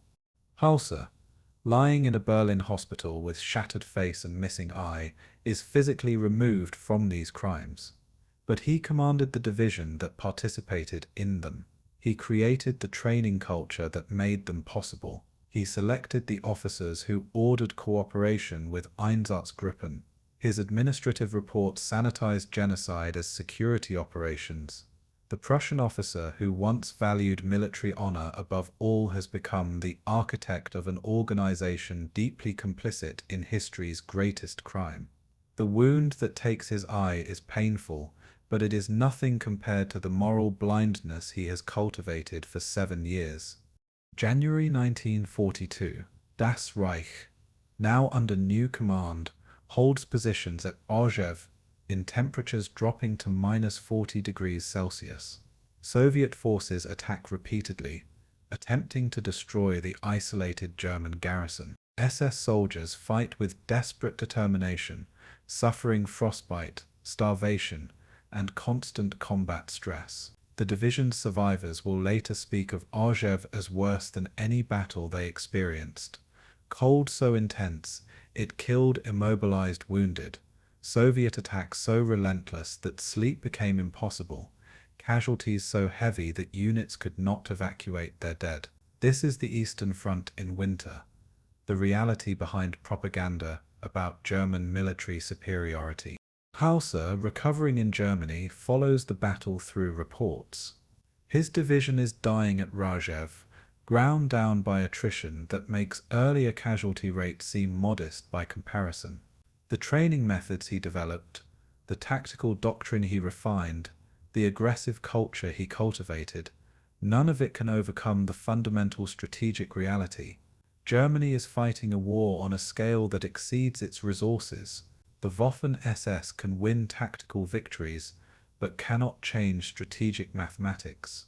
Every SS soldier killed, every division destroyed, represents irreplaceable loss. The Soviets lose more, but have millions more to lose. Germany does not. By the time Hausser leaves the hospital in February 1942, Barbarossa's failure is complete. The strategic gamble has lost. Germany will remain mired in the East for 3 more years, losing millions of soldiers in battles that achieve nothing but delay inevitable defeat. The Waffen-SS will fight with distinction in those battles, earning a reputation as elite units through exceptional combat performance. But that reputation will be inseparable from documented participation in genocide, mass murder of prisoners, and routine atrocities. The organization Hausser built has proven itself militarily and proven itself criminal. Both truths are undeniable, and both are his legacy. December 15th, 1941. A military hospital in Berlin. Paul Hausser regains consciousness for the first time since his wounding. The pain is overwhelming. His head is wrapped in bandages. Morphine provides only partial relief. When doctors finally explain his injuries, the news is devastating. The right eye is destroyed beyond repair. The left eye is damaged. His overall vision is reduced to 60% of normal. At age 61, Hausser's combat career appears finished. A one-eyed general with impaired vision cannot command from forward positions. The Eastern Front has consumed him as it has consumed his division. The Heinrich Himmler has other plans. In January 1942, the SS Reichsführer visits Hausser's hospital room. Himmler brings news of promotion. Hausser is elevated to SS Obergruppenführer, equivalent to a 3-star general in the Wehrmacht. More significantly, Himmler offers a new command. The Waffen-SS is expanding dramatically, growing from 6 divisions in 1941 to projected 15 divisions by year's end. Himmler is forming the 1st SS Panzer Corps, a multi-division armored formation. He wants Hausser to command it. The physical wound that should end Hausser's career instead becomes the transition to greater authority. February 1942. Hausser makes his first public appearance since his wounding, attending an SS leadership conference in Berlin. He wears the black eye patch that will become his signature. When he enters the conference room, there is uncomfortable silence. SS officers do not know how to react to their wounded commander. Then applause begins, building to a standing ovation. The one-eyed general becomes a symbol, proof that SS leaders share the dangers they order subordinates to face, visible evidence that combat on the Eastern Front exacts terrible cost even from senior commanders. The eye patch is both disfigurement and political asset. Hausser looks like a warrior from Prussian military tradition, scarred, hardened, unbroken by wounds that would retire lesser men. Propaganda photographs show him in profile, the eye patch visible, conveying grim determination. For SS recruitment, the image is powerful. Here is a general who has bled for the cause, who knows combat from personal experience, who earned his authority through sacrifice. The Prussian aristocrat has become an icon of SS martial culture. But the wound has changed Hausser in ways beyond appearance. Losing an eye at 61 is psychologically traumatic. His depth perception is compromised. He suffers chronic pain. Reading documents is difficult. The physical vigor that defined his earlier career is diminished. Most crucially, the wound distances him from frontline combat. He can no longer lead from forward positions. The impaired vision makes it too dangerous. His new role as Corps commander keeps him at headquarters, coordinating multiple divisions, rather than personally observing tactical operations. The distance from combat creates psychological and moral distance as well. May 1942. Hausser is formally appointed commander of SS Panzer Corps. His command includes 3 elite divisions, Leibstandarte SS Adolf Hitler, Das Reich, and Totenkopf. Together, these divisions represent 60,000 men, 300 tanks, and the core of Waffen-SS combat power. For Hausser, this is professional culmination, command of a multi-division armored corps, the level where operational art is practiced. He is now equal in rank to Wehrmacht Corps commanders, a status that seemed impossible when he joined the SS in 1934. The divisions Hausser commands are no longer the under-equipped, experimental formations of 1939. They are fully mechanized, well-equipped with tanks and artillery, staffed by officers with years of combat experience. But they are also marked by Eastern Front service. Every unit has suffered catastrophic casualties and been rebuilt with replacements. The combat veterans who survived Poland and France are now a minority. Most soldiers are 1941 or 1942 recruits, trained in the system Hausser built, but lacking the cohesion of the original formations. June 1942 brings a revealing moment. Hausser addresses officer candidates at SS Junkerschule Bad Tels, the school he founded in 1935. He speaks about the ideological soldier, the warrior who combines military professionalism with fanatical commitment to Nazi racial vision. The speech explicitly connects combat effectiveness with ideological purity. Hausser tells the young officers they are not merely soldiers serving Germany, they are warriors in a racial struggle for European civilization against Asiatic Bolshevism. The Prussian general, who once disdained Nazi ideology, has fully internalized it, or at least fully articulates it to the next generation of SS officers. This ideological evolution or embrace reveals the transformation of Hausser's psychology. In 1934, he joined the SS for professional reasons, viewing Nazi politics as irrelevant to military training. By 1942, after 3 years of warfare explicitly framed as racial struggle, Hausser publicly endorses the ideological framework. Whether this represents genuine conversion or pragmatic adaptation is unknowable. But the effect is identical.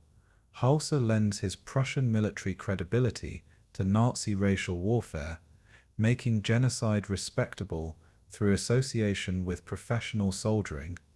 The Waffen-SS expansion Hausser oversees in 1942 is staggering in scale. From 160,000 men in 6 divisions at the start of Barbarossa, the force grows to 330,000 in 15 divisions by year's end. This expansion requires foreign recruitment, Ethnic Germans from occupied territories can no longer supply needed manpower. The SS begins recruiting Dutchmen, Flemings, Norwegians, Danes, Western Europeans who can be presented as racially acceptable. Later recruitment will extend to Ukrainians, Latvians, Estonians, even Muslims from Bosnia. The Germanic SS is becoming multinational. Hausser's role in this expansion is organizational rather than operational.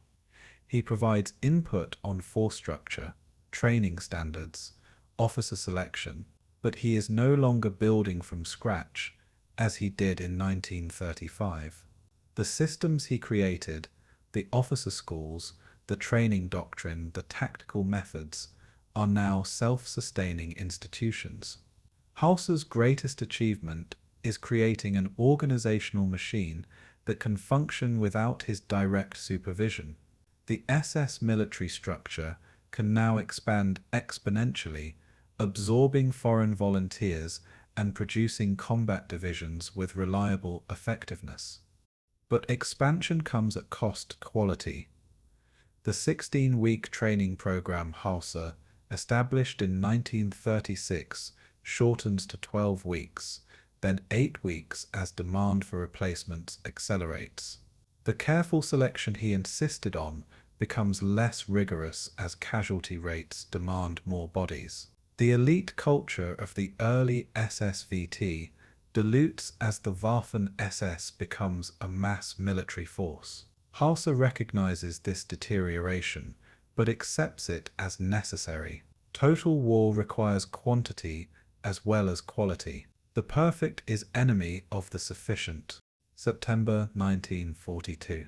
Hausser receives reports from his 3 divisions, now deployed in southern Russia supporting Wehrmacht offensives towards Stalingrad and the Caucasus. All 3 divisions report strength below 50% of authorized levels. Casualties from continuous combat since June cannot be replaced fast enough.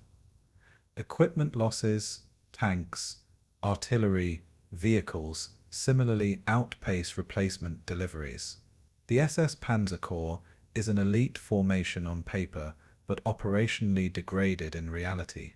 This is the Eastern Front's grinding effect. Even the best divisions are consumed by attrition faster than they can be reconstituted. December 1942.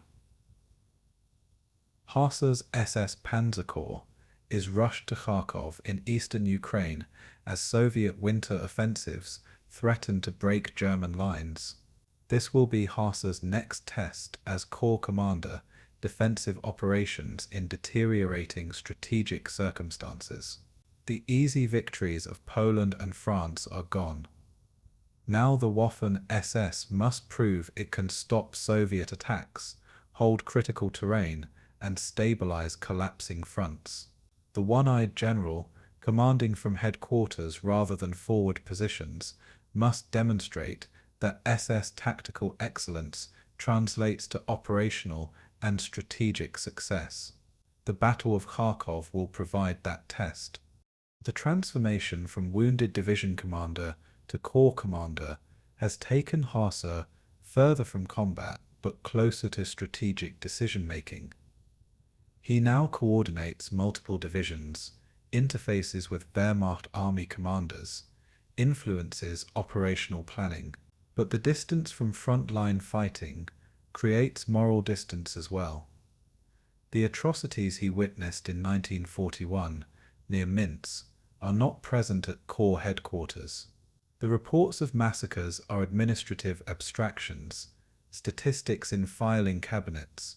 Hausser can focus on tactical problems, force deployments, logistical planning, operational coordination, while the genocidal context within which these operations occur remains conveniently remote. The compartmentalization he practiced as a division commander becomes even easier at corps level. The one-eyed general has become the face of the Waffen-SS, scarred, determined, professional. But the eye patch also symbolizes willful blindness. Hausser sees what he chooses to see: tactical problems, operational challenges, military metrics. What he chooses not to see, the mass graves, the deportation trains, the extermination camps supplied by Waffen-SS logistics, remains invisible, excluded from his professional calculus. The wound that took his eye is physical. The blindness that allows him to serve a genocidal regime while maintaining self-image as a professional soldier is moral. Both define the man Paul Hausser has become by 1943. July 20th, 1942. SS Panzer Corps Headquarters, Southern Russia. A document crosses Paul Hausser's desk titled Guidelines for Fighting Partisans in the East. He reads the directive carefully, initials it indicating review, and passes it to subordinate divisions for implementation. The document is bureaucratic prose, but its meaning is clear. Suspected partisans may be executed without trial. Villages supporting partisan activity may be destroyed. Civilian populations in combat zones may be subjected to reprisal killings. Hausser's signature authorizes these actions. His initials make him complicit. This is not combat orders, this is authorization for war crimes. The document is one of 8 Hausser signs between 1942 and 1944 that explicitly authorize or facilitate atrocities. Each follows similar patterns: clinical language, euphemistic phrasing, bureaucratic distance from actual killing. But the practical effect is unambiguous. SS units receiving these orders understand they have authorization to murder civilians. The legal framework of military necessity is provided. The moral responsibility is diffused through institutional hierarchy. Hausser signs, subordinate commanders implement, soldiers pull triggers. Everyone shares responsibility, therefore in their minds no one bears full guilt. March 1943.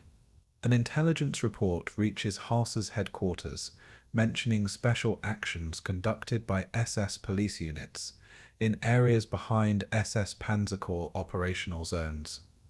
The phrase "special actions" is standard Nazi euphemism for mass executions. The report notes cooperation between Waffen-SS logistics units and SS police in pacification operations. Hausser reads the report, makes no notations, files it without comment. He does not order investigation. He does not question the euphemisms. He does not restrict Waffen-SS cooperation with units conducting massacres. His silence is authorization. October 4th, 1943. Heinrich Himmler delivers a speech to senior SS officers at Posen. Hausser is present in the audience. Himmler speaks explicitly about the extermination of Jews, framing it as a difficult but necessary task. The Jewish people is being exterminated, Himmler says directly, abandoning euphemism. He praises SS members for carrying out this task without becoming corrupted. The speech is unambiguous acknowledgement of genocide, delivered to an audience of senior Waffen-SS commanders. Hausser is in the room. He hears every word. After the war, he will claim he knew nothing of the Holocaust. January 1944. Hausser approves transfer orders, moving Waffen-SS personnel to concentration camp guard duty. The administrative justification is routine. Soldiers wounded or otherwise unfit for frontline service are reassigned to rear area security. But the practical effect is creating a personnel pipeline between combat units and death camps. Men trained by Hausser's system, indoctrinated in his schools, commanded by officers he selected, move seamlessly from fighting Red Army soldiers to guarding prisoners destined for gas chambers. The institutional separation between Waffen-SS and concentration camps, always artificial, collapses entirely. The Commissar order implementation by units under Hausser's command provides stark evidence of institutional criminality. Hitler's directive of June 6, 1941 orders immediate execution of Soviet political officers captured in combat. Wehrmacht units implement this order inconsistently. Some commanders refuse, others comply reluctantly. Waffen-SS units under Hausser's command implement it enthusiastically. Intelligence reports document over 2,000 Soviet commissars executed by SS Panzer Corps divisions between 1941 and 1943. These are not battlefield casualties. They are prisoners murdered in violation of international law. December 17th, 1944. Kampfgruppe Paper, an armored battle group from Leibstandarte SS Adolf Hitler, murders 84 American prisoners of war near Malmedy, Belgium. The massacre occurs during the Battle of the Bulge. Leibstandarte is part of 6th SS Panzer Army, a higher formation created after Hausser's tenure commanding SS Panzer Corps. But Leibstandarte was Hausser's division, trained in his methods, commanded by officers he mentored. The Malmedy massacre is not aberration. It is the logical extension of an institutional culture that has normalized atrocity for a decade. Post-war, Hausser's defense strategy relies on institutional compartmentalization.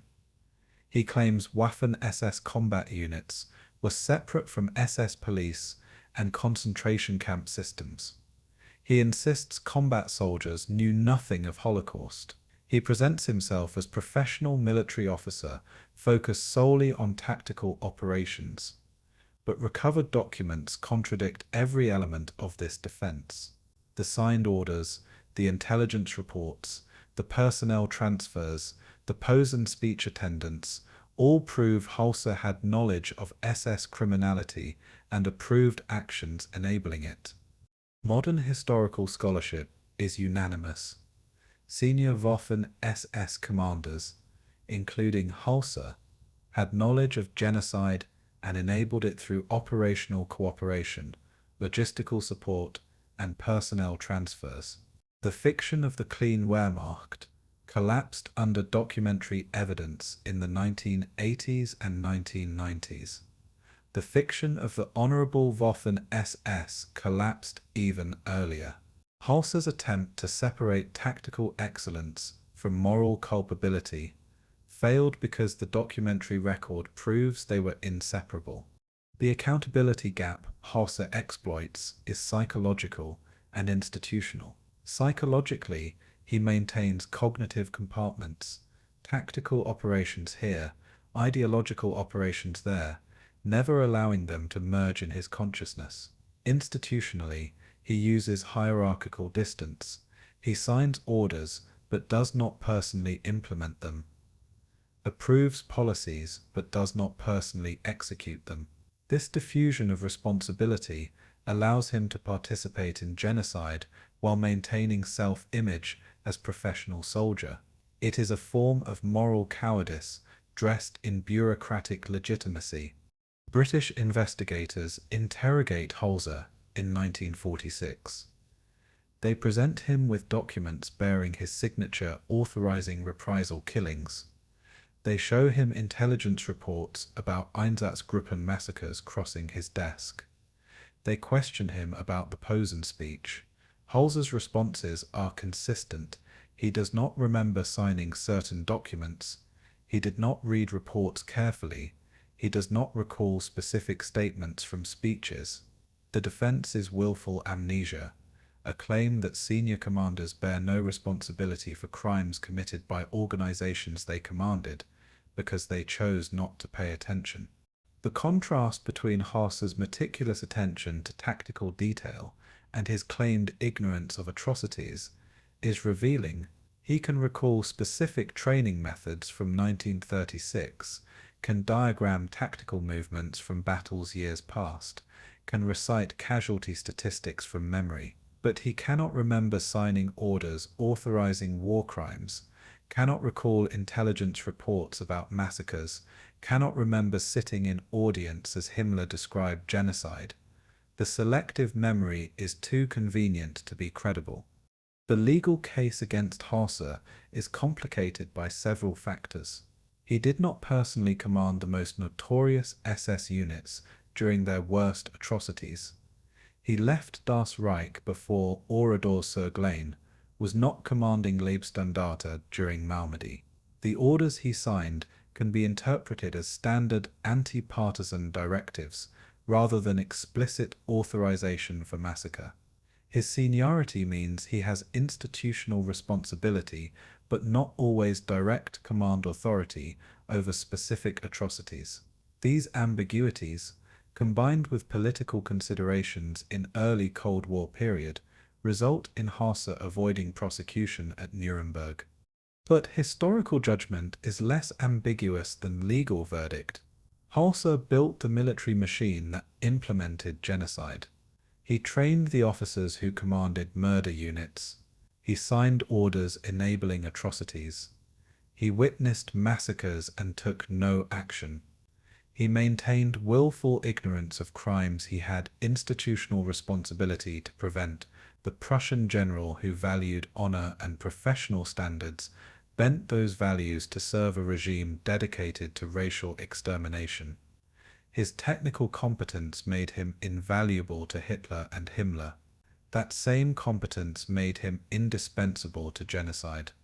The accountability gap, the space between knowing and acting, between enabling and executing, between institutional responsibility and personal guilt, is where Hausser exists throughout the war. He inhabits that gap deliberately, carefully maintaining psychological and bureaucratic distance from consequences of his decisions. But distance is not innocence. Compartmentalization is not exoneration. The gap where Hausser hides is constructed from willful blindness, moral cowardice, and bureaucratic legitimacy. It allows him to function as professional soldier while serving genocidal regime. The gap makes him complicit, even when he does not personally pull triggers.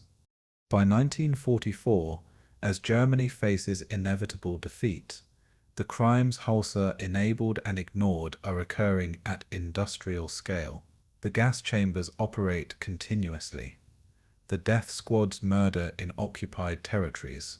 The concentration camps consume prisoners by the hundreds of thousands, and Waffen-SS units, trained by Hausser's system, staffed by his officers, continue providing logistics, security and personnel to this machinery of death. The one-eyed general who claims not to see bears responsibility for not looking. His blindness is chosen, maintained, protected, and that makes him guilty. February 15th, 1943. 11 o'clock at night. SS Panzer Corps headquarters in Kharkov, eastern Ukraine. Paul Hausser reads a direct order from Adolf Hitler. Kharkov will be held at all costs. No retreat, no withdrawal. Around the headquarters, Soviet forces are closing a massive encirclement. 3 Soviet tank armies are converging on the city. Hausser's 3 divisions, Leibstandarte, Das Reich, Totenkopf, are outnumbered 5-1. Holding Kharkov means death or capture for 60,000 SS soldiers. Hitler's order demands exactly that sacrifice, but Hausser, reading the order by lamplight, makes a decision that will define his military reputation. He will disobey. The strategic situation is catastrophic. The German 6th Army has surrendered at Stalingrad 2 weeks earlier. Soviet winter offensives are shattering German lines across southern Russia. Wehrmacht divisions are collapsing or retreating in disorder. If Kharkov falls and SS Panzer Corps is destroyed, the entire southern front could collapse. Hitler demands the SS stand and die to buy time. It is the same logic that destroyed 6th Army at Stalingrad, symbolic stands that achieve nothing but sacrifice irreplaceable soldiers. Hausser has 48 hours, perhaps less, before encirclement is complete. February 15th, 11:30 at night. Hausser dictates orders to his division commanders. Evacuate Kharkov immediately. Conduct fighting withdrawal to the southwest. Preserve combat power for counteroffensive operations. The orders directly violate Hitler's directive. Hausser is committing the cardinal sin in Hitler's Germany, disobeying the Führer's explicit command. If the evacuation fails, Hausser will be relieved, possibly court-martialed, perhaps executed. But if he obeys Hitler's order, 3 elite SS divisions will be destroyed, and Germany will lose irreplaceable combat power. Hausser is betting his career, and possibly his life, on his tactical judgment against Hitler's strategic stubbornness. February 16th, 4 o'clock in the morning, Leibstandarte SS Adolf Hitler begins evacuating Kharkov under cover of darkness. Soviet artillery pounds German positions. Soviet infantry probes the defensive perimeter, but SS units withdraw in good order, destroying supply dumps they cannot evacuate, maintaining combat formations, fighting rearguard actions to protect the retreat. By dawn, Soviet forces realize the Germans are evacuating. Soviet tanks push into Kharkov as SS rearguards fight in the suburbs. By noon on February 16th, the SS Panzer Corps has escaped the trap. The fighting withdrawal lasts 5 days. Soviet mechanized forces pursue aggressively. SS divisions conduct defensive battles, delay Soviet advances, then withdraw before being enveloped. This is mobile warfare at highest skill level, knowing when to fight, when to retreat, how to preserve combat power while conducting retrograde operations. Wehrmacht units around SS Panzer Corps collapse in disorganized retreat. SS divisions maintain cohesion, protect their flanks, emerge from the withdrawal battered but intact. By February 20th, Hausser's corps has reached positions south of Kharkov, having conducted one of the most successful withdrawals in military history. Hitler is furious when news of Kharkov's abandonment reaches him. He demands Hausser's relief and possible court-martial. But Field Marshal von Manstein, commanding Army Group South, defends Hausser's decision. Manstein points out that SS Panzer Corps remains combat effective because Hausser preserved it, while Wehrmacht units that obeyed stand-fast orders were destroyed. Hitler reluctantly accepts Manstein's argument. Hausser survives, but the incident reveals tensions between Hitler's fantasy of willpower overcoming material reality and professional military officers' understanding of operational necessity. March 11th, 1943. After 2 weeks of rest and refitting, Hausser launches Operation Gallop, the counteroffensive to retake Kharkov. Soviet forces, overextended from their rapid winter advances, are vulnerable. German forces under Manstein's coordination attack Soviet flanks. SS Panzer Corps spearheads the assault, 3 divisions attacking in wedge formation. Leibstandarte on the right, Das Reich in center, Totenkopf on the left. The assault combines mechanized speed with coordinated artillery and air support. It is German mobile warfare doctrine executed with precision. The counteroffensive unfolds with devastating effectiveness.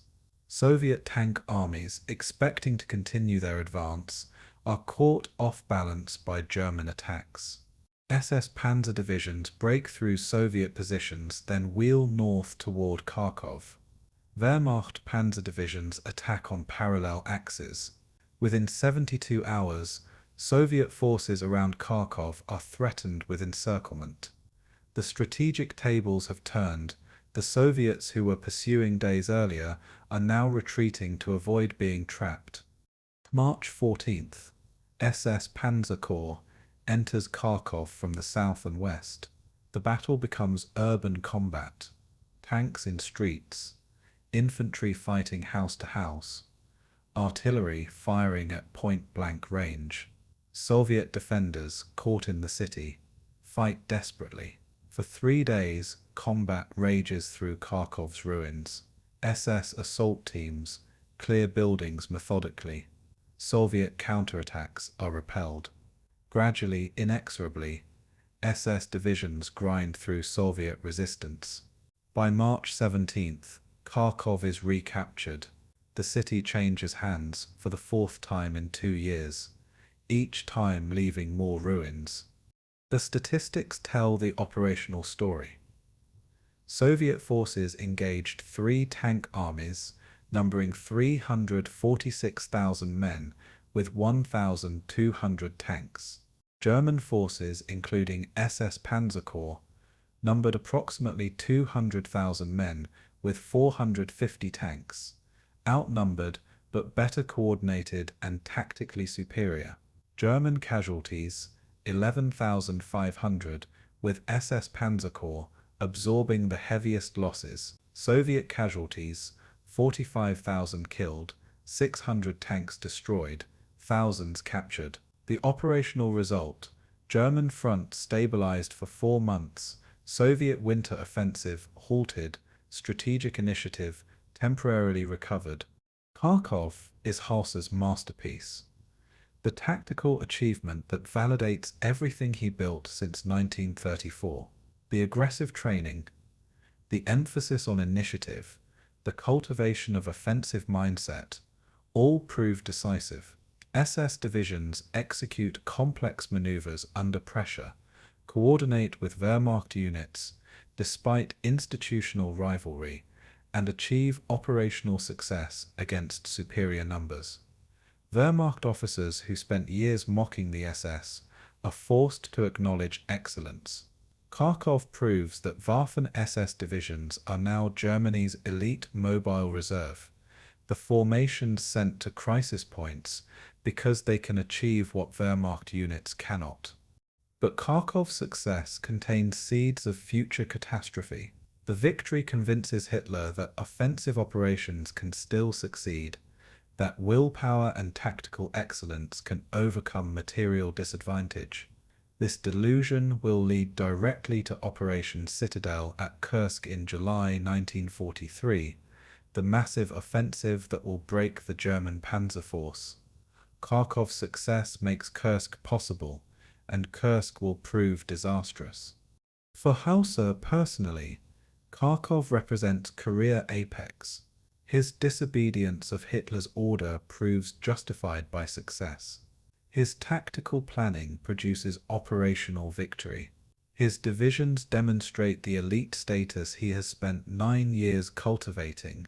The one-eyed general has proven he can command at corps level, coordinating multiple divisions in mobile operations. The Prussian officer who joined the SS in 1934 has become Nazi Germany's premier armored commander. But the organization he built and the regime he serves remain monstrous regardless of his tactical brilliance. March 20th, 1943. Victory parade through recaptured Kharkov. SS Panzer Corps marches through the city's ruins as propaganda cameras film. Hausser stands in his command vehicle, the black eye patch visible, reviewing troops who have just fought for 10 days of continuous combat. The soldiers are exhausted, filthy, many wearing bandages from wounds. But they have won. They have accomplished something the Wehrmacht could not, conducting successful withdrawal under pressure, then launching devastating counteroffensive. The victory will be celebrated in German propaganda, cited in histories, studied in military academies. It is real tactical brilliance in service to absolute evil. Behind the victory parade, evidence of atrocity litters Kharkov streets, buildings burned by retreating Soviets and advancing Germans, civilian casualties from urban combat, and evidence of massacres, bodies of Jews murdered by Einsatzgruppen units operating behind SS Panzer Corps lines, corpses of Soviet prisoners shot rather than evacuated, evidence of reprisal killings against suspected partisans. Kharkov is both Hausser's greatest tactical success and site of war crimes his organization enables, The juxtaposition captures the inseparability of SS military excellence and SS criminality. Kharkov proves Hausser's abilities as operational commander while simultaneously demonstrating the moral bankruptcy of everything he has built. The tactical masterpiece and the ongoing genocide are not separate phenomena. They are products of the same organizational culture, the same institutional priorities, the same ideological framework. Hausser can compartmentalize in his own mind, separating military operations from racial warfare. But historically, morally they cannot be separated. The brilliance makes the crimes possible. The crimes taint the brilliance. Both are Hausser's legacy, and both are inseparable. July 5, 1943, 4:30 in the morning. Assembly areas south of Kursk, Russia. Paul Hausser's SS Panzer Corps prepares to attack as part of Operation Citadel, Germany's last major offensive on the Eastern Front. 390 SS tanks, over 50,000 soldiers, concentrated in assault formations. The objective: break through Soviet defenses, encircle Red Army forces in the Kursk salient, restore German strategic initiative in the east. It is an operation born from Kharkov's success. Hitler believes that German tactical superiority, properly concentrated, can still achieve decisive victories. It is a fatal delusion, and SS Panzer Corps will pay the price. The German plan is ambitious and predictable. Two massive pincer attacks, one from the north and one from the south, will converge to encircle Soviet forces in a massive pocket. The southern pincer includes SS Panzer Corps and several Wehrmacht panzer divisions, the strongest concentration of German armor since Barbarossa. But the Soviets know the attack is coming. They have spent months preparing defenses, minefields, anti-tank ditches, fortified positions, interlocking fields of fire. Soviet defensive lines extend 120 miles deep. It is the most formidable defensive system in military history. 4:30 a.m. German artillery opens fire. For 90 minutes, shells fall on Soviet positions. Then the panzers advance. Immediately, the assault encounters difficulties. Soviet minefields channel German tanks into killing zones. Anti-tank guns fire from concealed positions. Soviet artillery, pre-registered on likely German approach routes, pounds advancing formations. SS panzer divisions push forward, accepting casualties, determined to break through. But progress is measured in yards, not miles. By nightfall on July 5th, SS Panzer Corps has advanced 3 miles and lost 42 tanks. July 12, 1943, the Battle of Prokhorovka. SS Panzer Corps has fought for 7 days, gradually pushing deeper into Soviet defenses. Now Soviet commanders commit their operational reserve. 5th Guards Tank Army, 850 tanks, attacking to halt the German advance. The collision occurs on terrain near Prokhorovka, a 15 square mile killing ground, where 850 German tanks meet 850 Soviet tanks in the largest armored battle in history.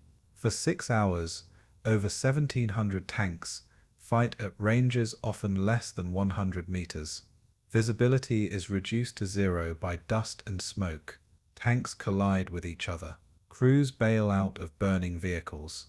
The battlefield becomes a graveyard of destroyed armor. 2 o'clock in the afternoon, July 12th, SS Leibstandarte, Adolf Hitler's Panzer Battalion, spearheading the advance, drives into prepared Soviet anti-tank positions. 23 tanks are destroyed in 20 minutes. Dug-in Soviet anti-tank guns fire at point-blank range into German armor. T-34 tanks attack from flanks and rear. The battalion is annihilated. Similar disasters occur across the battlefield as SS and Wehrmacht panzer units encounter Soviet defenses they cannot penetrate. By evening, Prokhorovka is strewn with 400 destroyed tanks, German and Soviet. Neither side can claim victory, but the Germans can least afford the losses. July 13th. Hitler cancels Operation Citadel. After 8 days, German forces have advanced 25 miles at catastrophic cost. SS Panzer Corps has lost 310 tanks, 79% of starting strength, 12,000 casualties, killed, wounded, missing. The other German pincer from the north has made even less progress. The Red Army's defences have held. More critically, Soviet reserves remain uncommitted while German mobile forces are shattered. Hitler recognizes that continuing the offensive will destroy the Panzer Arm entirely. Operation Citadel is terminated. Germany will never again launch a major offensive on the Eastern Front. For SS Panzer Corps, Kursk is catastrophic. The 3 elite divisions enter the battle with 390 tanks and 55,000 men. They emerge with 80 operational tanks and 43,000 effectives. Leibstandar has lost 65% of its armor. Das Reich has lost 70%. Totenkopf has lost 80%. More devastating than equipment losses are personnel casualties. Combat veterans, the irreplaceable core of experienced soldiers who survived Poland, France, and 2 years in Russia, are dead. Replacements arriving over subsequent months will have weeks of training instead of years of experience. Hausser surveys the wreckage of his corps from a forward command post on July 15th. Burning tanks litter the landscape. Wounded soldiers stream toward field hospitals. The smell of death hangs over the battlefield. In his diary, Hausser writes a single sentence: "Kursk is the graveyard of the Panzer Arm." It is stark acknowledgement of disaster. The tactical excellence he cultivated, the aggressive doctrine he championed, the offensive mindset he instilled, all have met their match against prepared Soviet defenses and overwhelming Soviet material superiority. The strategic implications of Kursk are immediately apparent. Germany has lost the initiative permanently. From July 1943 forward, Wehrmacht and Waffen-SS forces will fight defensive battles, attempting to slow but not stop Soviet advances. The mathematics of attrition now favor the Soviets overwhelmingly. They lose more tanks, more soldiers, but they have vastly superior replacement capacity. Every German tank destroyed at Kursk is nearly irreplaceable. Every Soviet tank destroyed is replaced within weeks. The industrial imbalance makes German defeat inevitable.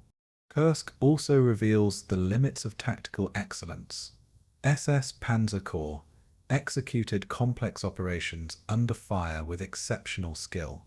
Small unit tactics remained superior to Soviet equivalents. German coordination between armor, infantry, and artillery exceeded Soviet capabilities, but none of it mattered. The Soviets absorbed tactical defeats and continued fighting. They traded space for time, accepted casualties Germany could not match, and ground down German formations through sheer attrition. Superior training and doctrine cannot overcome 10-to-1 numerical superiority and unlimited replacement capacity. For Hausser, Kursk represents the moment when his creation's limitations become undeniable.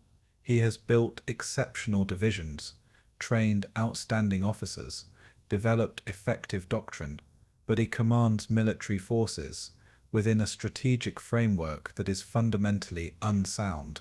Germany is fighting enemies with greater populations, superior industrial capacity, and virtually unlimited resources.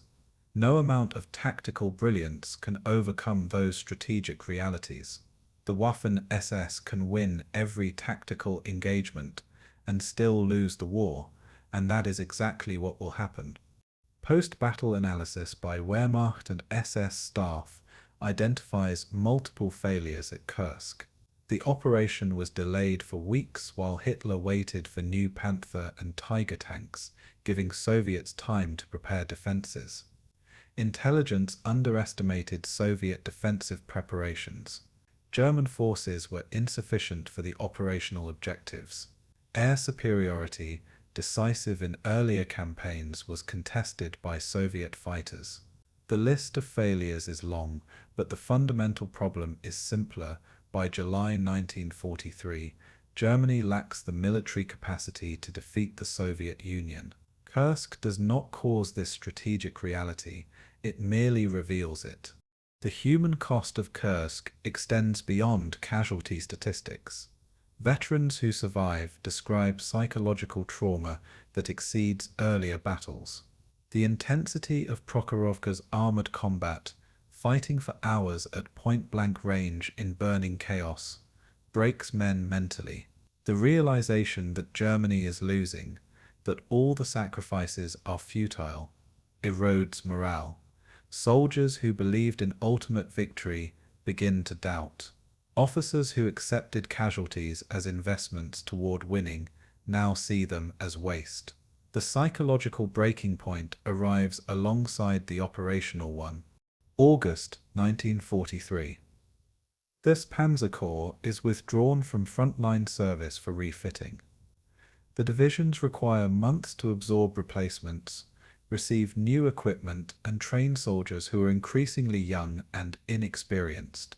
The elite force Hausser commanded in January is now a shadow, rebuilt with teenagers and older men, equipped with whatever tanks are available, no longer the cohesive instrument it once was. The Waffen-SS will continue fighting for nearly 2 more years, but the apex has passed. From Kursk forward, the trajectory is decline. Hausser's response to Kursk's failure reveals his psychological compartmentalization. He focuses on tactical lessons, better intelligence, improved coordination, more effective use of supporting arms. He analyzes operational mistakes, timing, force concentration, exploitation of breakthroughs, but he does not question the strategic framework. He does not ask whether offensive operations in Russia are viable. He does not confront the fundamental reality that Germany is losing and cannot win. The professional soldier's focus on tactical problems allows him to avoid strategic and moral reckonings. As long as there are tactical puzzles to solve, Hausser can avoid confronting the catastrophic failure of the larger enterprise. July 20th, 1943. 5 days after Kursk's cancellation, Soviet forces launch massive counteroffensives along the entire Eastern Front. German defensive lines, weakened by forces committed to Kursk, begin crumbling. The offensive Germany could not sustain is replaced by defensive battles Germany cannot win. The long retreat toward Germany has begun. SS Panzer Corps will be thrown into crisis after crisis over the next 22 months, attempting to stabilize collapsing fronts, buying time for inevitable defeat. Kursk is not just a failed offensive, it is the beginning of the end. August 15th, 1943. Mias River, southern Russia. SS Panzer Corps, barely refitted after Kursk's disaster, is rushed to halt a Soviet breakthrough. Das Reich Division, at 40% strength, counterattacks to plug a gap in German lines. For 4 days, SS soldiers fight outnumbered 3-1. They stabilize the front temporarily, losing another 3,500 men. Then Soviet forces attack elsewhere, and SS Panzer Corps is ordered to yet another crisis point. This is Germany's future. Elite formations rushed from emergency to emergency, temporarily stopping Soviet advances, but never halting them permanently. The Fire Brigade mission becomes SS Panzer Corps' permanent assignment. Wehrmacht defensive lines are thin, undermanned, vulnerable to Soviet attacks. When breakthroughs occur, SS Panzer divisions are trucked or railed to the crisis point, ordered to counterattack, told to restore the situation. They succeed tactically, stabilizing fronts, destroying Soviet spearheads, preventing operational catastrophe. But each success is temporary. Soviet forces attack again, in new locations, with fresh reserves. The Germans cannot win, only delay. The mathematics of attrition grind inexorably toward German defeat. November 1943. Das Reich Division is encircled at Zhytomyr in Ukraine. 35,000 Soviet troops surround 12,000 SS soldiers. For 2 weeks, the division fights to break out. Artillery pounds German positions continuously. Soviet infantry attack repeatedly. SS soldiers run low on ammunition, then rations, then medical supplies. Finally, on December 3rd, Das Reich fights through encirclement, losing 3,500 men in the breakout. The survivors are exhausted, traumatized, and demoralized. This is the Eastern Front's reality. Even successful operations result in catastrophic casualties. December 10th, 1943. Paul Hausser receives new orders. He is promoted to command 7th Army in France. After 30 months on the Eastern Front, Hausser is leaving Russia. The transfer is simultaneously reward and relief, recognition of his abilities by assignment to major command, but also removal from the meat grinder consuming German forces in the East. Hausser's final act as SS Panzer Corps commander is recommending his replacement and briefing on operational situation. The briefing is grim. All 3 divisions are below 50% strength, morale is deteriorating, equipment is inadequate, and the strategic situation is hopeless. Hausser's departure from the Eastern Front marks a turning point. He leaves behind the war he understands: mobile warfare, armored operations, offensive mindset. He moves to France to prepare for the invasion everyone knows is coming. The Western Allies are massing in Britain. The invasion of France is inevitable. Hausser's new mission is defending 300 miles of coastline with 15 divisions, none at full strength, against an invasion that will arrive with overwhelming material superiority. It is another impossible task, but at least it is not Russia. April 19th, 44. Hausser tours Normandy defences. He inspects Atlantic Wall fortifications, observes training exercises, reviews defensive plans. What he sees is discouraging incomplete fortifications, inadequate troops, and most critically, no answer to Allied air superiority. During his inspection, Allied fighters strafe German positions twice. Anti-aircraft guns engage, but score no hits. Hausser understands immediately that Allied control of the air will be decisive. German reinforcements will be attacked en route to battle. Supply lines will be interdicted. Movement in daylight will be suicidal. He is being asked to defend against invasion when the enemy controls the skies. June 28th, 1944. Operation Bagration. The Soviet summer offensive destroys German Army Group Center on the Eastern Front. 38 divisions are eliminated in 5 weeks, over 400,000 casualties, the worst German defeat of the war. Among destroyed units are 2 Waffen-SS divisions that served under Hausser's command at Kursk. The tactical excellence he cultivated, the training methods he pioneered, the aggressive doctrine he instilled, none of it can save divisions trapped by operational-level Soviet breakthroughs. The long retreat has become catastrophic rout. The Waffen-SS expansion continues even as Germany loses the war. By June 1944, the force numbers 910,000 men in 38 divisions. Foreign volunteers now constitute 60%.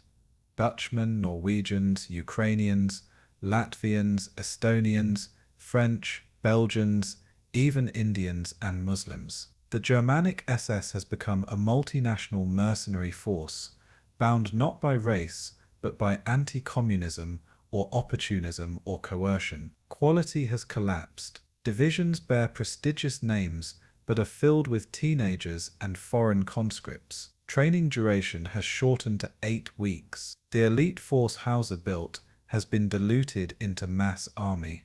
This quantitative expansion with qualitative decline represents the bankruptcy of Hausser's achievement. He created organizational systems capable of producing excellent soldiers, but only when selectivity, training duration, and personnel quality are maintained. Expanded to mass scale under pressure of catastrophic casualties, those systems produce mediocrity. The training schools still function, but they rush men through abbreviated programs. The officer corps still exists, but experienced commanders are dead and replaced by 22-year-olds. The tactical doctrine remains, but soldiers lack the skill to execute it. Hausser built a precision instrument. Nazi Germany has turned it into a blunt tool. Hausser's 7th Army in France faces similar problems. On paper, he commands 15 divisions. In reality, he commands 9 full divisions and 6 understrength formations. Total effective strength, 380,000 men. Opposing them, Allied forces that will land 1,450,000 men within 30 days of invasion, supported by 5,000 tanks and absolute air superiority. The numerical disparity is staggering. Even worse, many of Hausser's divisions are static infantry formations without mobility. Once the front line is breached, they cannot maneuver to stop breakthroughs. The equipment situation is equally dire. 7th Army is allocated 600 tanks. Half are obsolete French models from 1940 or obsolescent German designs. Fuel is rationed so tightly that operational training is impossible. Artillery ammunition is limited. Anti-aircraft guns are insufficient to contest Allied air superiority. Radios are in short supply.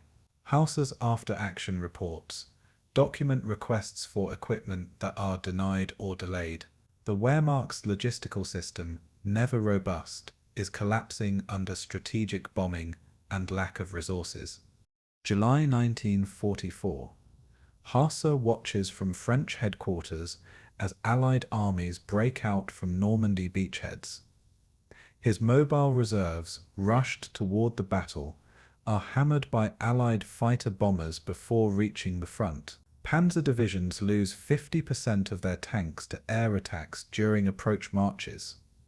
When they finally engage, they face Allied armies with material superiority that makes German advantages in Poland and France seem modest. The tactical excellence that won in 1940 is useless against enemy who outmatches Germany in every measurable category. The psychological toll on Hausser is visible in his correspondence from this period. His letters to Himmler and other SS leaders are increasingly pessimistic. He describes the Allied material superiority as overwhelming, the air situation as catastrophic, and the operational prospects as unfavorable. This is remarkable restraint from a general describing obviously hopeless situation. Hausser, trained in Prussian tradition of stoic perseverance, continues fighting battles he knows cannot be won. But the strain shows. The one-eyed general who radiated confidence at Kharkov now looks exhausted, aged beyond his 63 years. The fire brigade mission that defined SS Panzer Corps in Russia becomes impossible in France.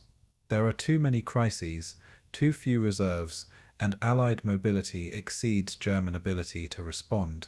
When British and Canadian forces break through at Calais, German reserves rush north. When Americans break out at Saint-Lô, reserves are unavailable. The German defensive system designed for static warfare collapses when faced with Allied operational mobility. Hausser can win tactical engagements, but cannot influence operational outcomes.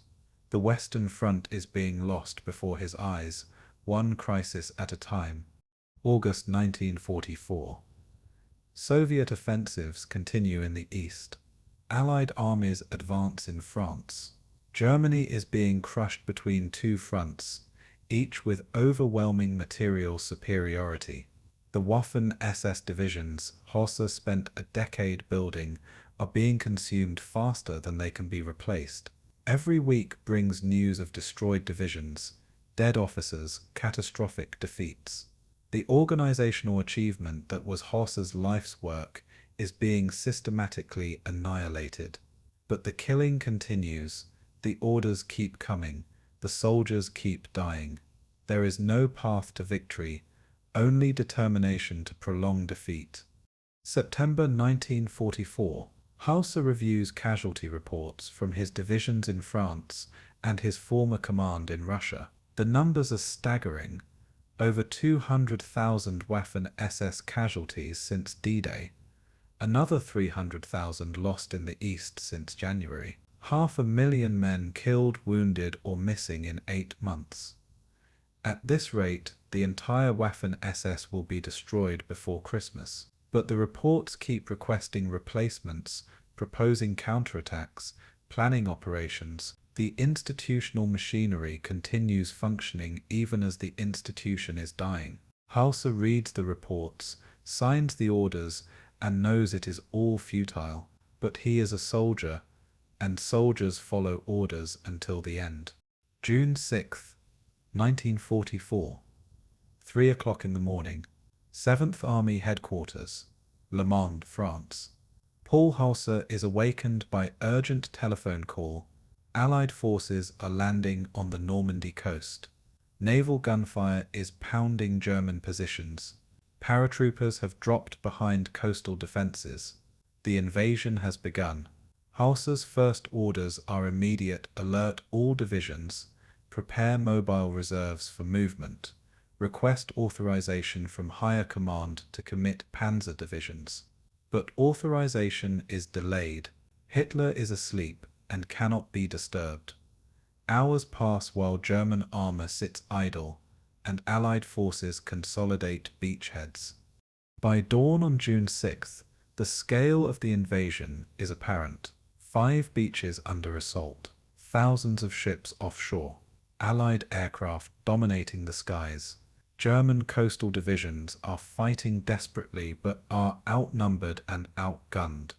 Hausser's mobile reserves, 3 panzer divisions, including 12th SS Panzer Division, are positioned 75 miles from the beaches. They need to counterattack immediately before Allied forces establish firm lodgment, but authorization to move them requires Hitler's personal approval, and Hitler spent the night convinced the real invasion will come at Pas-de-Calais. The fatal delay allows Allies crucial hours to strengthen their positions. June 7th, 12th SS Panzer Division finally receives orders to counterattack toward Omaha Beach. The division is one of the newest Waffen-SS formations, composed largely of 18 and 19-year-old recruits fanatically indoctrinated with Nazi ideology. They advance with enthusiasm toward the coast. Then Allied naval gunfire engages them. 16-inch shells from battleships offshore pulverize the column. Fighter bombers attack in waves. The Panzer Division, which has trained for tank warfare, finds itself fighting naval artillery and aircraft. By the time they reach engagement range of Allied ground forces, the division has lost 30% of its tanks. The counterattack stalls before it begins. June 8th through June 15th, Hausser commits his reserves piecemeal as they arrive at the front. Each unit is attacked from the air during approach march, arrives weakened, and is thrown into battle without proper coordination. This is the opposite of German tactical doctrine, which emphasizes concentration of force and coordinated operations. But Allied air superiority makes German concentration impossible. Any large formation moving in daylight is destroyed from the air. Hausser is reduced to feeding divisions into battle individually, where they are defeated in detail by numerically superior Allied forces. July 18th. Operation Goodwood. British and Canadian forces launch massive armoured offensive toward Cannes with 1,100 tanks. Hausser's forces, dug into prepared positions, meet the attack with anti-tank guns, dug-in tanks and artillery. For 3 days, the battle rages. British lose 400 tanks, but advance 7 miles. German losses are lighter, 150 tanks, but cannot be replaced. The British will receive replacement tanks within days. The Germans will wait weeks or months for replacements that never arrive. The arithmetic of attrition favors the Allies overwhelmingly. August 7th. Operation Lüttich. Hitler orders Hausser to counterattack at Mortain, attempting to cut off American breakout from Normandy and drive to the coast. Hausser receives the order with disbelief.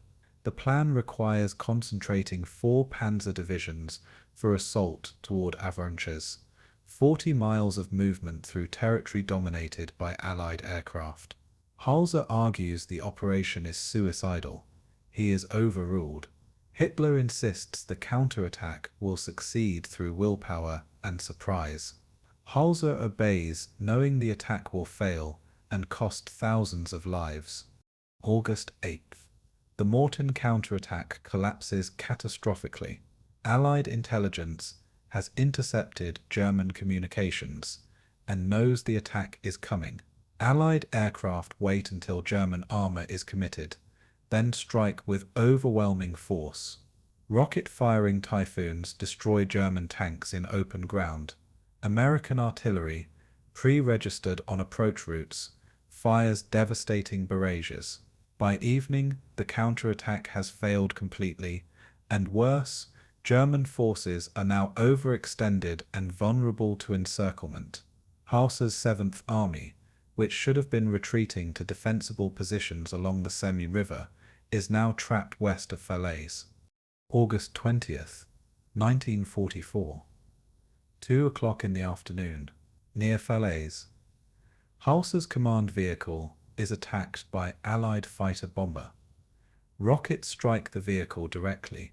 The explosion throws Hausser clear, but inflicts terrible injuries: fractured skull, severe facial trauma, broken ribs, permanent hearing loss in left ear. For the second time in the war, Hausser is gravely wounded and evacuated unconscious. He will survive, but his command of 7th Army effectively ends. Behind him, the Falaise Gap is closing. 50,000 German soldiers will be killed or captured in the pocket. Hausser's 7th Army is destroyed. The Normandy campaign statistics are catastrophic beyond anything Germany experienced in earlier campaigns. Allied forces land 1,450,000 men in Normandy by D+30. German 7th Army begins the campaign with 380,000 men. By late August, only 30,000 escape for Falaise encirclement with 25 tanks. Over 300,000 casualties killed, wounded or captured, including 12,000 Waffen-SS. The 7th Army ceases to exist as a fighting force. For Hausser personally, Normandy represents comprehensive defeat.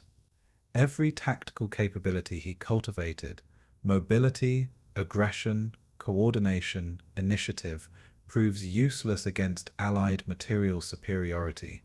German soldiers fight with desperation and skill, but are systematically destroyed by overwhelming firepower. The Luftwaffe is absent.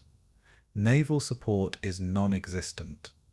Supply lines are interdicted. Reinforcements are destroyed en route. Hausser has spent 32 years as a soldier, reaching the highest levels of military command, and now he lies in a hospital bed, having presided over one of Germany's worst defeats. The wound that nearly kills Hausser is symbolically appropriate. In Russia, artillery destroyed his right eye. In France, aerial attack shatters his skull. The two wounds represent the two forces destroying Germany: Soviet mass and Allied material superiority. German tactical excellence cannot overcome either. Hausser's personal injuries mirror organizational destruction. The Wehrmacht and Waffen-SS are being physically broken by enemies they cannot defeat. September 1944. Hausser recovers in a German military hospital. Reports from France describe total catastrophe. Paris liberated. Allied armies racing toward German border. Remnants of German forces retreating in disorder. In the east, Soviet offensives continue grinding westward. Germany is being destroyed from two directions simultaneously. Hausser, lying in his hospital bed with fractured skull and ruined hearing, understands that the war is lost. But understanding changes nothing. There will be no surrender, no negotiated peace. Hitler demands fight to the death. The killing will continue until Germany is physically occupied. The 5-month recovery period gives Hausser time to reflect, though there is no evidence in his papers that he does so meaningfully. He does not question the regime he serves. He does not reconsider his role in building the Waffen-SS. He does not acknowledge the genocidal purposes for which his military excellence has been weaponized. Instead, his correspondence focuses on tactical lessons: the importance of air superiority, problems with piecemeal commitment of reserves, difficulties of mobile defense against materially superior enemy. The professional soldier's instinct to focus on technical problems protects him from moral reckoning. October 1944. Hausser receives Knight's Cross with oak leaves and swords, one of Germany's highest decorations, for his defense of Normandy.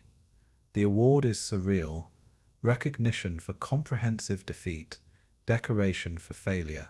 But in the logic of late war Germany, fighting impossible battles and losing honorably is celebrated as achievement. Hausser accepts the medal and prepares to return to duty.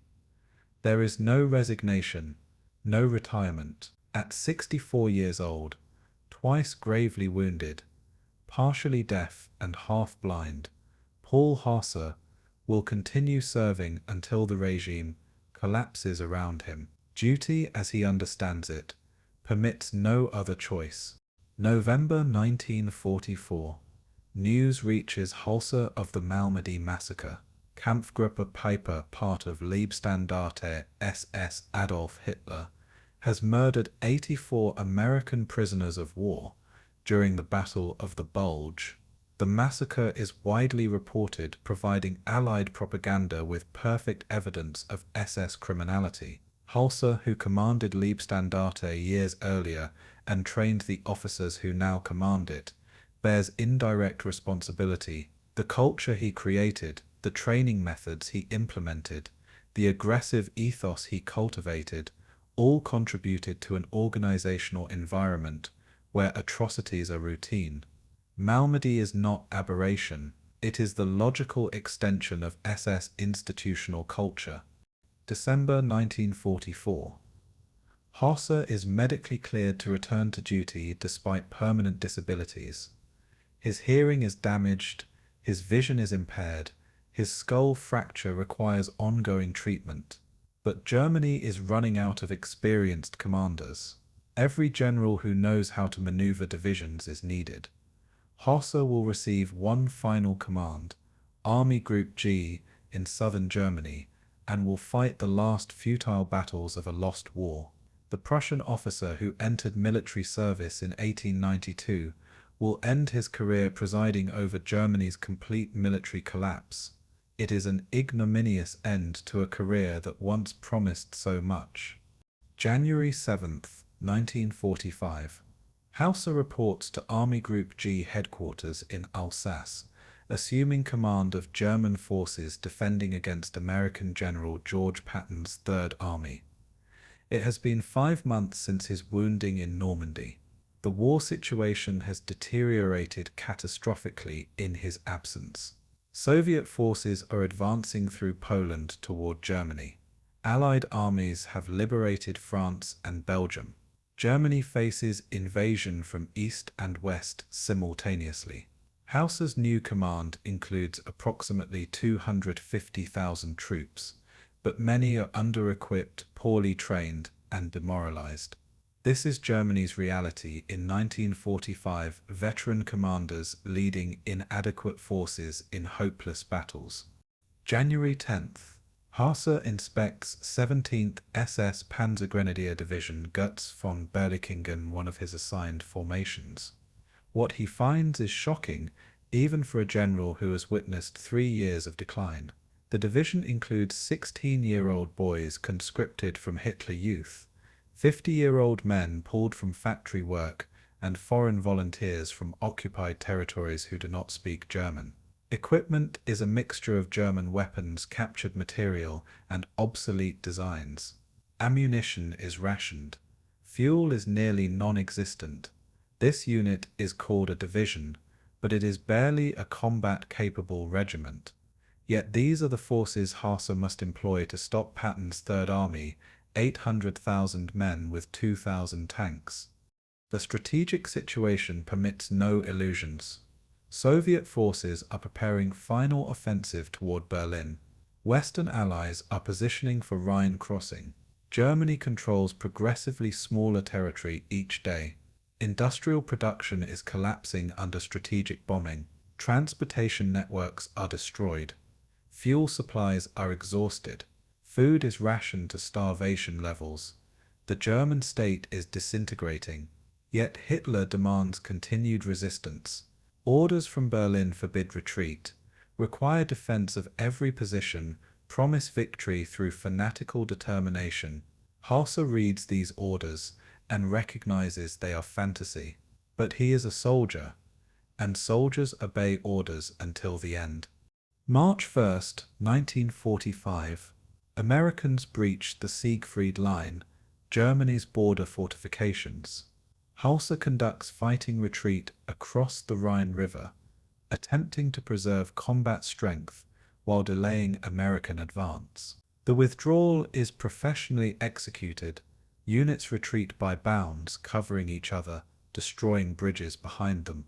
But professional competence cannot change outcomes. American forces outnumber Germans 3-1. Allied air superiority is total. German reinforcements do not arrive because none exist. Hausser's army melts away through casualties, desertions, and surrenders. April 3rd. Hausser's Army Group G is trapped in the Ruhr Pocket, surrounded by American forces. 300,000 German troops are encircled in industrial area east of Cologne. For 3 weeks they hold out against American assaults. Food runs short. Ammunition is nearly exhausted. Medical supplies are gone. Wounded soldiers lie in cellars without treatment. The pocket is not a fortress. It is a trap. Hitler orders the pocket held indefinitely. Hausser understands the order is death sentence for 300,000 men. He requests authorization to attempt breakout. The request is denied. The troops are ordered to hold position and die. April 21st. Hausser surrenders to American forces near Herzberg. He walks into captivity, wearing full SS uniform, the black eye patch visible, decorations on his chest. He is 64 years old, deaf in one ear, half blind, commander of armies that no longer exist.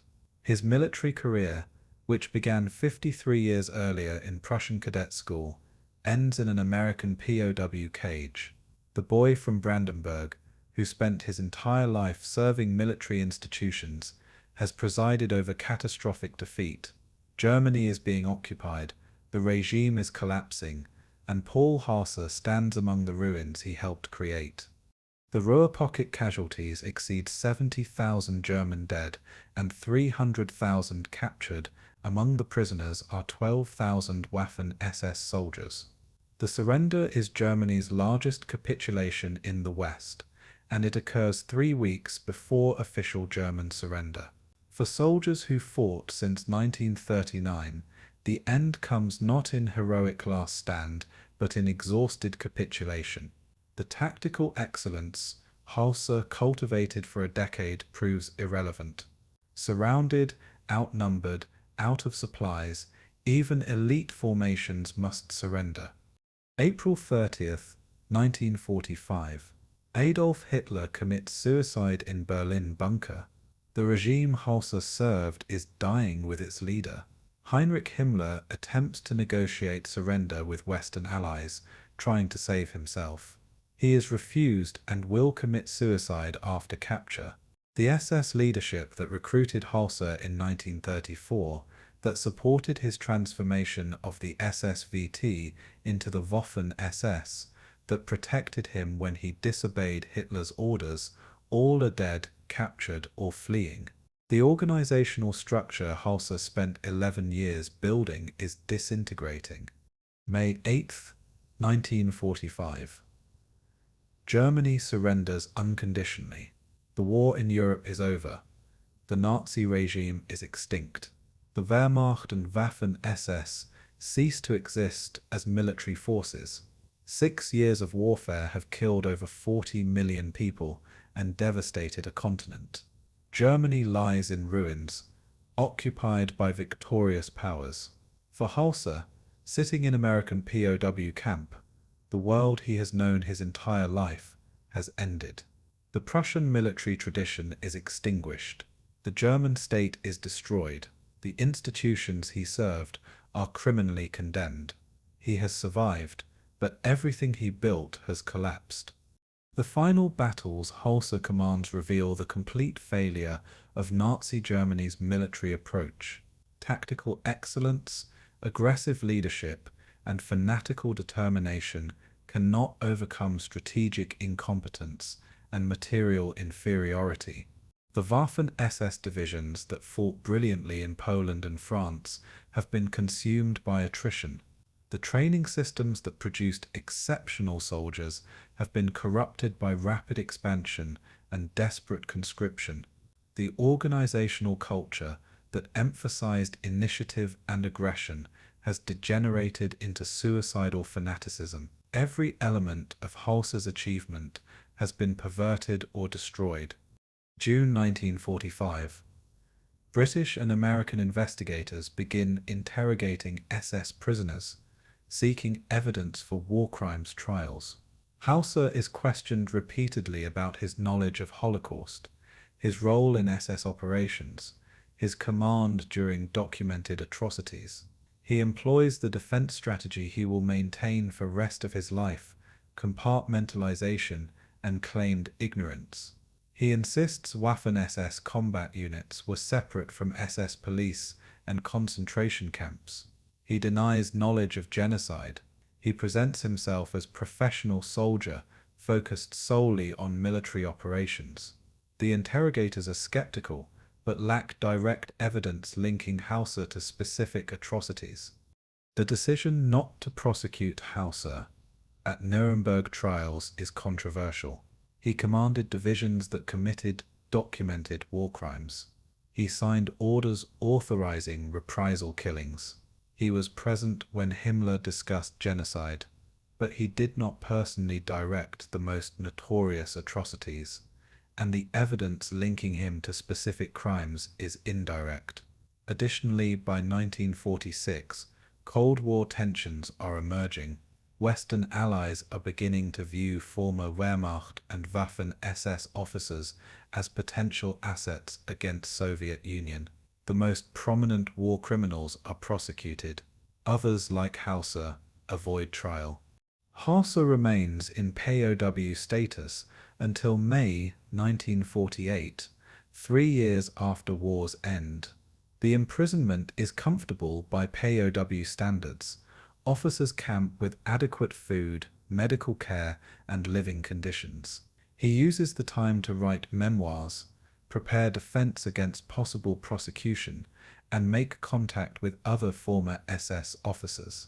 The network that will become HEE, the Waffen-SS Veterans Organization, begins forming in these POW camps. Former officers plan post-war strategy, rehabilitate Waffen-SS reputation, secure pensions for veterans, resist Allied attempts to classify Waffen-SS as criminal organization. May 1948.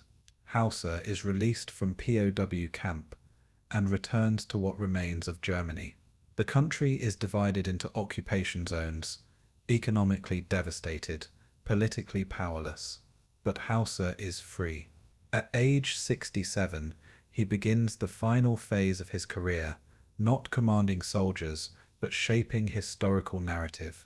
He will spend the next 24 years constructing the myth of the clean Waffen-SS, using his reputation and connections to obscure organizational criminality.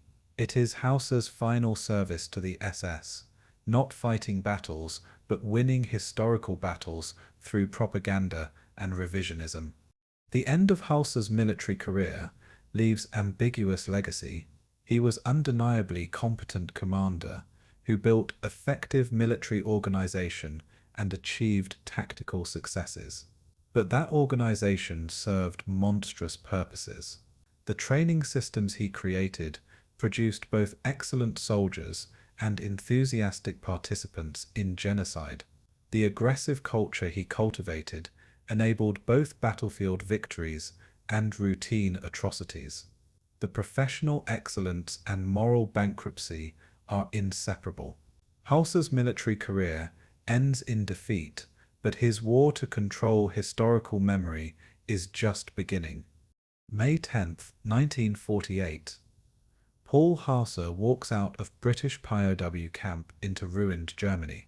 He is 67 years old, partially deaf, half-blind, decorated veteran of 2 world wars. Behind him are 56 years of military service, longer than most men live. Before him are 24 years of what Germans call Vergangenheitsbewältigung, coming to terms with the past.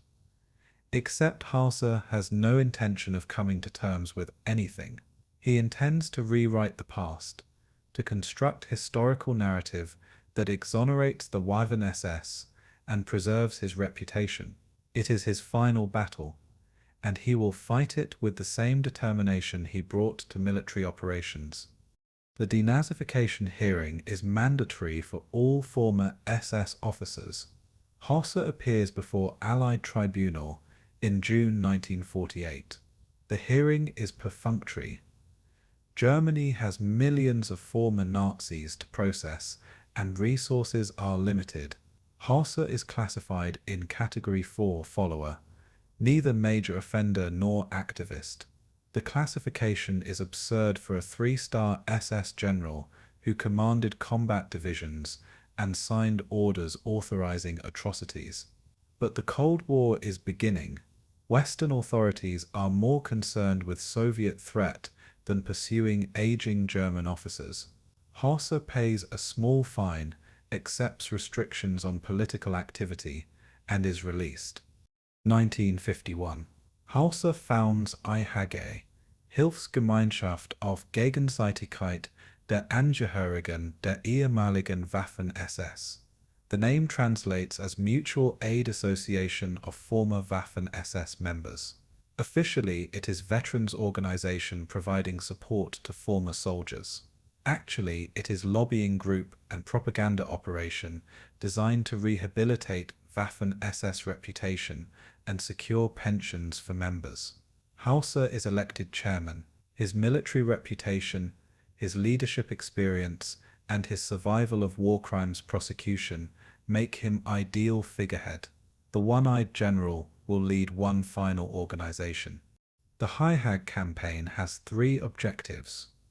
First, secure German military pensions for Waffen-SS veterans.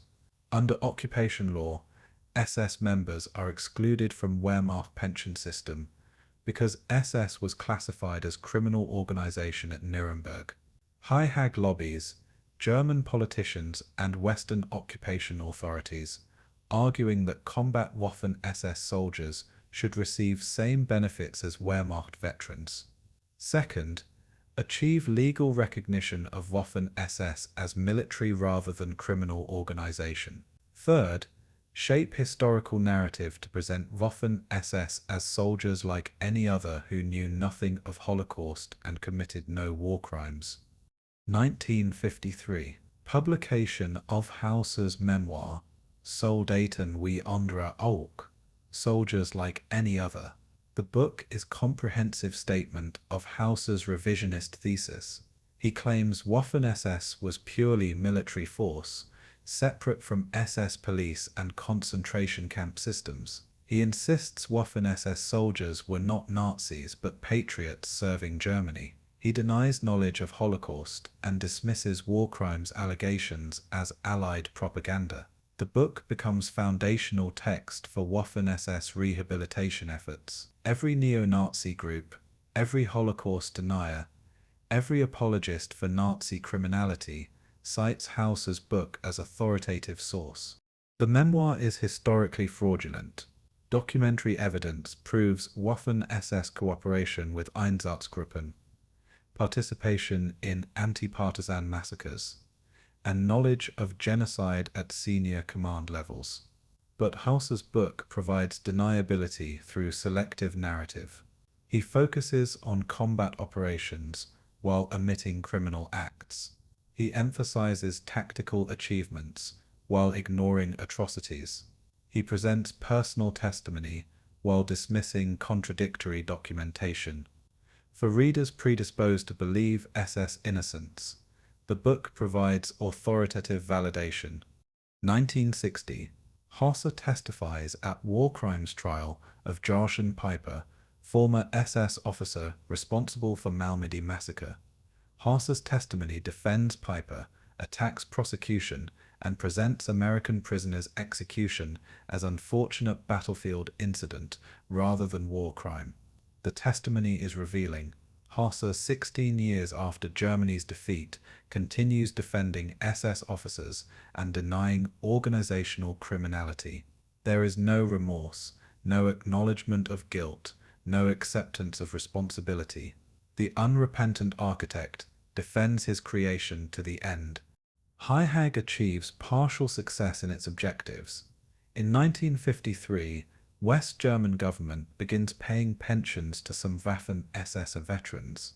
The legal distinction between combat SS and concentration camp guards creates category, allowing some former Waffen-SS members to receive benefits.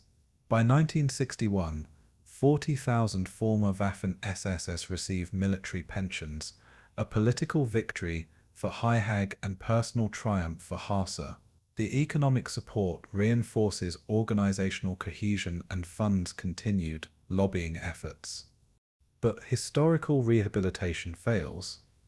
Academic historians in the 1960s and 70s accessed captured German archives and published devastating documentation of Waffen-SS criminality. The careful scholarly work demolishes every element of Hausser's revisionist thesis. Documentary evidence proves Waffen-SS knowledge of Holocaust. War crimes trials establish pattern of massacres and atrocities. Survivor testimony contradicts SS denials. By 1980, scholarly consensus is unanimous. Waffen-SS was criminal organization whose combat excellence was inseparable from war crimes and genocide. December 21st, 1972. Paul Hausser dies at age 92 in Ludwigsburg, Germany. He is surrounded by former SS officers, still advocating for Waffen-SS rehabilitation, still denying knowledge of Holocaust. His funeral is attended by hundreds of former SS members. There are speeches praising his military genius, testimonials to his leadership, emotional tributes to the last of the old guard. There is no acknowledgement of criminality, no expression of regret for victims, no recognition that the organization he built participated in history's greatest crime. Hausser dies unrepentant, defiant, convinced of his righteousness. The obituaries reveal the contested legacy. German newspapers describe him as controversial military figure. British papers call him architect of elite Nazi force. Soviet sources label him war criminal who escaped justice. American military journals offer grudging acknowledgement of tactical abilities while noting SS criminality. There is no consensus except that Hausser was significant. How he should be remembered remains bitterly contested. The historical battle he fought in his final decades is not resolved at his death. Modern historical assessment is unambiguous. Hausser was militarily competent commander who built effective fighting force. He was also senior leader of organization that committed war crimes, participated in genocide, and served monstrous regime. The technical excellence does not excuse the moral bankruptcy. The tactical brilliance does not absolve the criminality. Both are true, both are important, and both define Hausser's legacy. He was a superb soldier in service to absolute evil, and that contradiction is irreducible.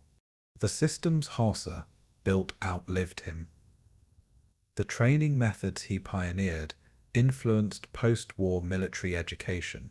The tactical doctrine he developed was studied by NATO and Warsaw Pact armies. The organizational structures he created became templates for elite military formations worldwide. But these technical contributions are morally tainted by their origins. Can military professionals study Waffen-SS tactics without validating Nazi ideology? Can historians acknowledge Hausser's competence without rehabilitating SS reputation? These questions remain contentious. Hausser's unrepentant advocacy for Waffen-SS rehabilitation had lasting consequences. Neo-Nazi movements cite his testimony as authoritative defense of SS. Holocaust deniers reference his memoir as evidence that genocide did not occur. Apologists for war crimes use his arguments to minimize atrocities. Every attempt to sanitize Nazi history draws on narratives Hausser helped construct. His post-war propaganda campaign failed to convince historians, but succeeded in providing rhetorical ammunition for extremists. The damage continues decades after his death. The fundamental question Hausser's life poses is whether professional excellence can exist separate from moral context. Can a soldier serve criminal regime, implement genocidal policies, enable mass murder, yet claim innocence because he focused on tactical problems? Hausser's answer was yes. He could train soldiers without moral responsibility for what those soldiers did. History's answer is no. Technical competence in service of evil makes one complicit in that evil. Building excellent military organization for Nazi Germany was not morally neutral professional work. It was essential support for genocide. Paul Hausser's legacy is cautionary tale about dangers of professional compartmentalization. He was brilliant tactician, effective organizer, skilled commander, and all those abilities were weaponized by totalitarian regime.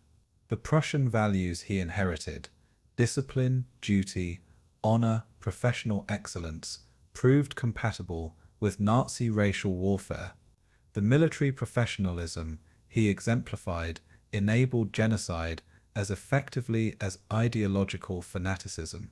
His life demonstrates that technical expertise without moral framework can serve monstrous purposes. The boy from Brandenburg who entered Prussian cadet school in 1892 died 70 years later, having witnessed the destruction of everything he claimed to value. Prussian military tradition was extinguished. Germany was divided and occupied. The institutions he served were criminally condemned. Yet Hausser maintained to his death that he served honorably, that Waffen-SS were soldiers like any other, that he bore no responsibility for genocide. The compartmentalization that allowed him to function as professional soldier in criminal organization remained intact until his final breath. December 21st, 1972. The one-eyed general is buried with military honors. Former SS officers stand at attention. The black eye patch is visible in his coffin. His decorations are displayed. Eulogies praise his courage and tactical brilliance. But absent from the ceremony is any acknowledgement of the millions his organization helped murder, the Jewish families destroyed, the Slavic villages burned, the prisoners executed, the concentration camp victims whose deaths Waffen-SS enabled. They are not mentioned. They are not present. They are erased from the narrative, just as Hausser erased them from his consciousness for decades. The unrepentant architect dies as he lived, refusing to see what he chose not to see, denying responsibility for what he chose to enable, maintaining the fiction that professional soldiering can exist separate from moral reckoning. He was wrong.